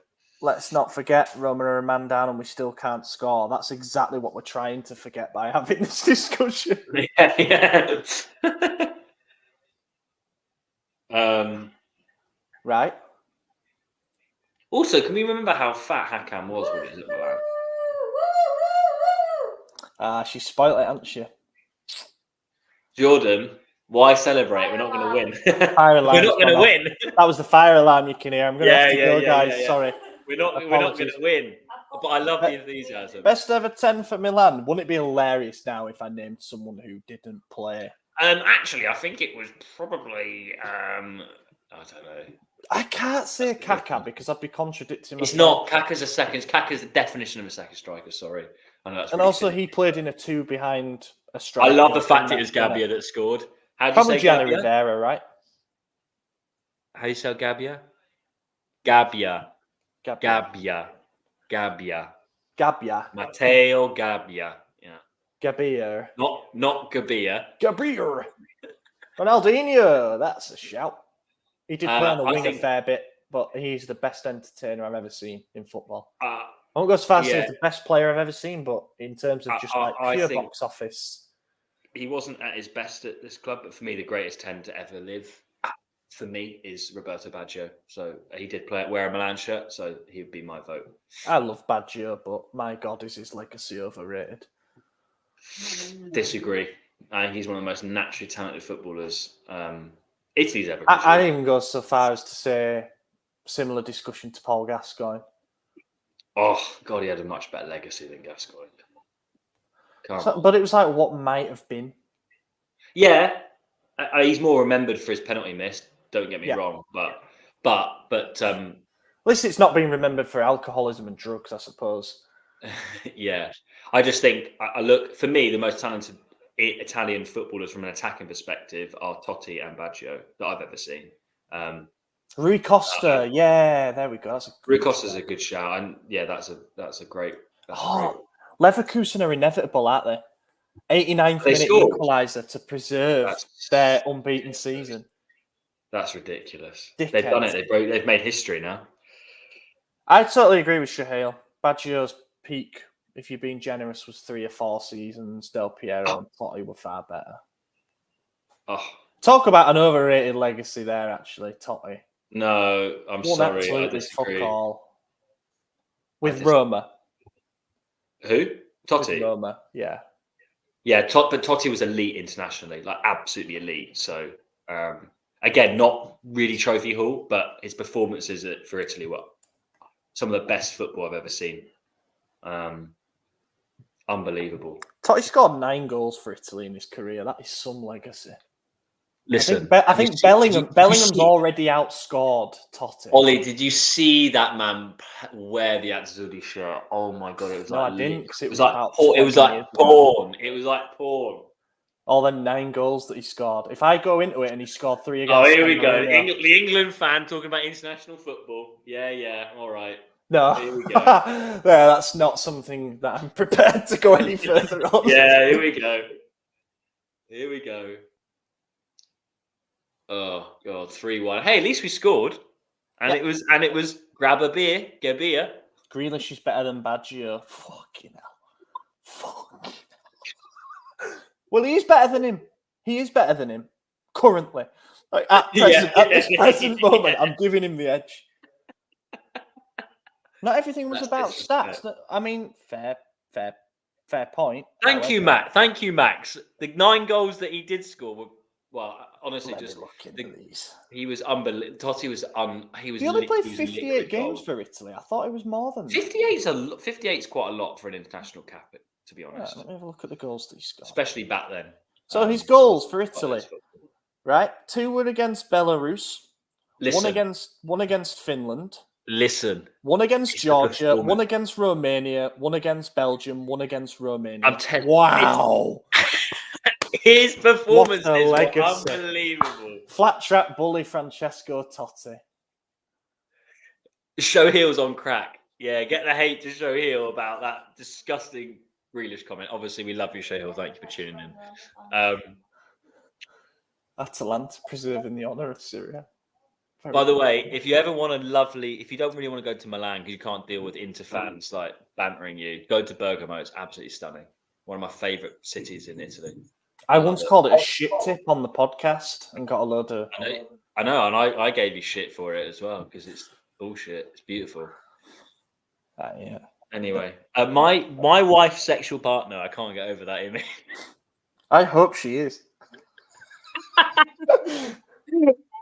This has been a good stream, actually. It's been fun. I've got a report to draft in a minute, and I've just watched fucking Teo Hernandez walk the ball out of play for a goal kick. Oh no, it's Okafor. You're outing yourself there, aren't you, Ollie? I don't know. I'm still on the red button.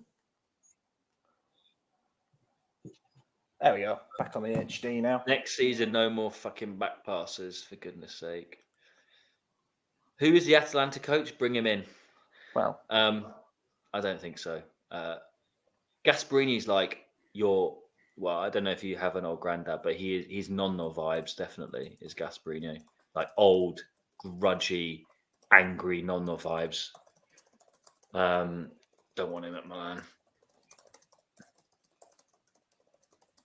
Liverpool are out. Mm-hmm.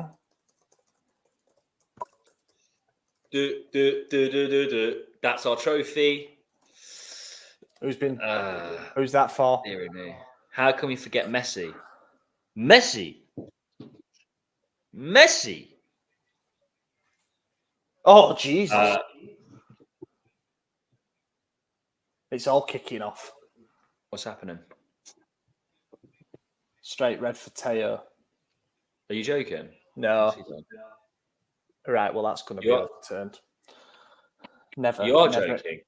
No, I'm not joking, no, but never in a million years is that a red card. That's not. It's going to be overturned. No way. Yeah, he's gone straight over to the monitor. I think I don't know what he thinks he's seen there, but it's that's it's ridiculous. barely even a foul. Yeah, okay, he's rescinded it.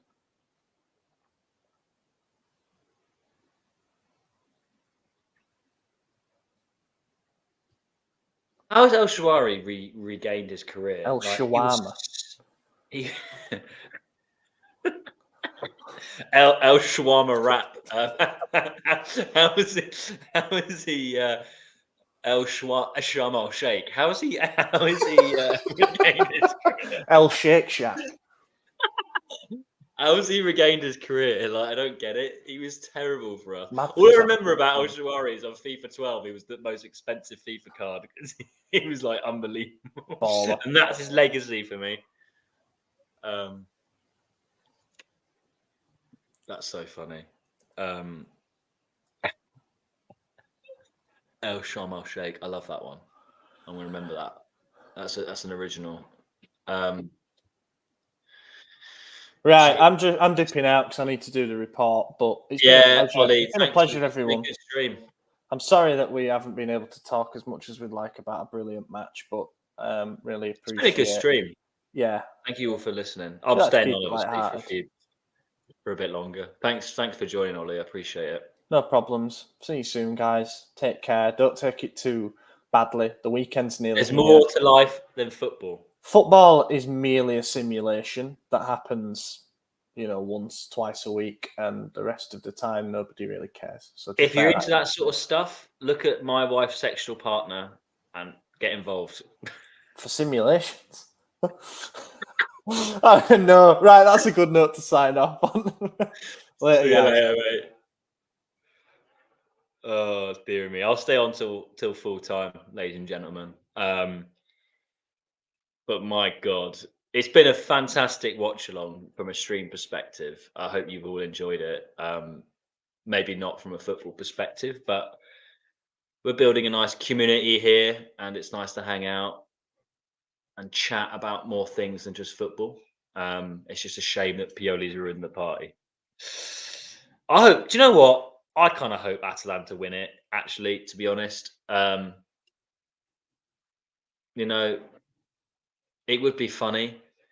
It would kind of vindicate Maldini, wouldn't it? If De Ketelaere is lifting Europa League trophy, it'd be like quite funny.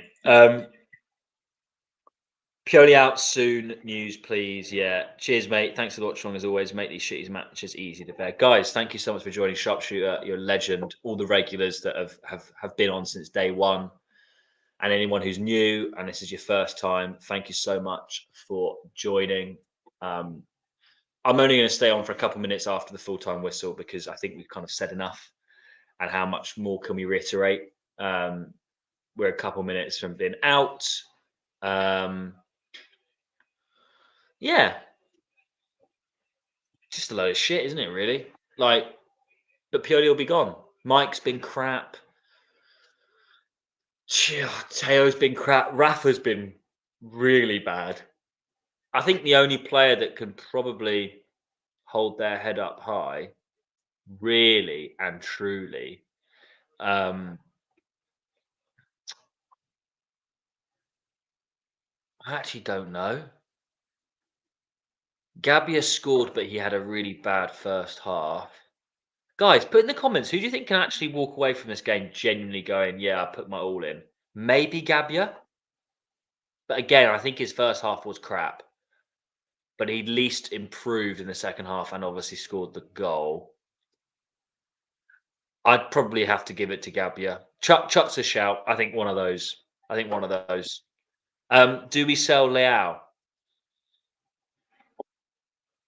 I mean, if someone pays the release clause or near enough, I think you can't say no to that kind of money. But for me, it all depends on who we're getting in as a manager. I think you need to let them assess Leao first. I don't think we just blow up the reset button and sell Leao and start from scratch. I don't think that's a good idea. Most managers will want to have Leao.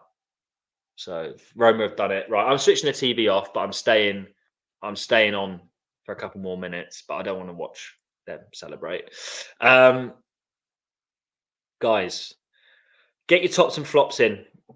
briefly, and I'll go over that, and I'll probably dip in a few moments. But yeah, Reinders. No, I think Chuck or Gabbia, but probably leaning more towards Chuck by the looks of the comments in terms of who can hold their head up high. I would say Gabbia and Chuck are the only two on the whole team that can probably go home and say, yeah, put a shift in, which is pathetic. We're going to get humiliated on Monday. The only silver lining is that Pioli era is coming to an end. 100%. 100%. It's finished. It's finished. 100%. It's Zlatan's Milan now. Yeah, I don't know how I feel about that yet. Pioli's the flop. Yeah. Pioli's been the flop for a long time. Guys, thank you so much. It's been an absolute pleasure. I've really enjoyed the stream. I hope you guys did as well. As always, give us some comments of what you want to see on Watchalongs moving forward. We'll confirm about Monday as soon as possible. Obviously, it's a massive game, so it'd be good to have a watch-along for it. But I've got a pretty busy schedule next week, and Monday's not the most ideal day for me, so we'll see. But we'll let you know tomorrow. That'll be out on socials either way. And if it's not me, then there will be someone else, but it'll be a rare occasion if I miss a watch-along, to be honest. Yeah, but thank you so much for joining in. Yeah, love doing these. I think they're coming along quite well. But obviously, feedback's always welcome. Check out the site, check out Substack, check out the podcast, check out the extra stuff that we do. Yeah, that's it. But Pioli out indeed. Pioli out indeed. I think that's what we can all kind of go home and think. Do you know what? Pioli's finally gone. And I feel a little bit of relief about that. I don't know about you guys. It's sad, but he's out. So, pleasure. David, thank you. I might take you up on that offer. Who doesn't love a free drink? I am London-based. I've had people ask my autograph and I wear a Milan jacket. Well, who do you look like? Let's see. Look, guys, absolute pleasure. I'm going to dip, but we'll know about the Monday game ASAP. But if not, like Ollie said, don't worry about it. Pioli's gone. That's positive. It's a negative positive, but he's going to be gone. More to life in football. Have a fantastic weekend wherever you are in the world. Hope the weather's good, and let's regroup on Monday potentially. And if not, we got top 4. We're going to have a new manager almost guaranteed at this point. And let's hope for a completely fresh and exciting new season next season. That's what I've got to say, really. But yeah, all the best. The era is over. Pioli is no longer on fire. Guys, take care. Look after yourselves. Don't worry about Milan or football. I haven't uploaded the banner the whole game. Sorry about that. I've just realised. But pleasure. Thank you so much for joining. All the best. And catch you on the next one. Ciao.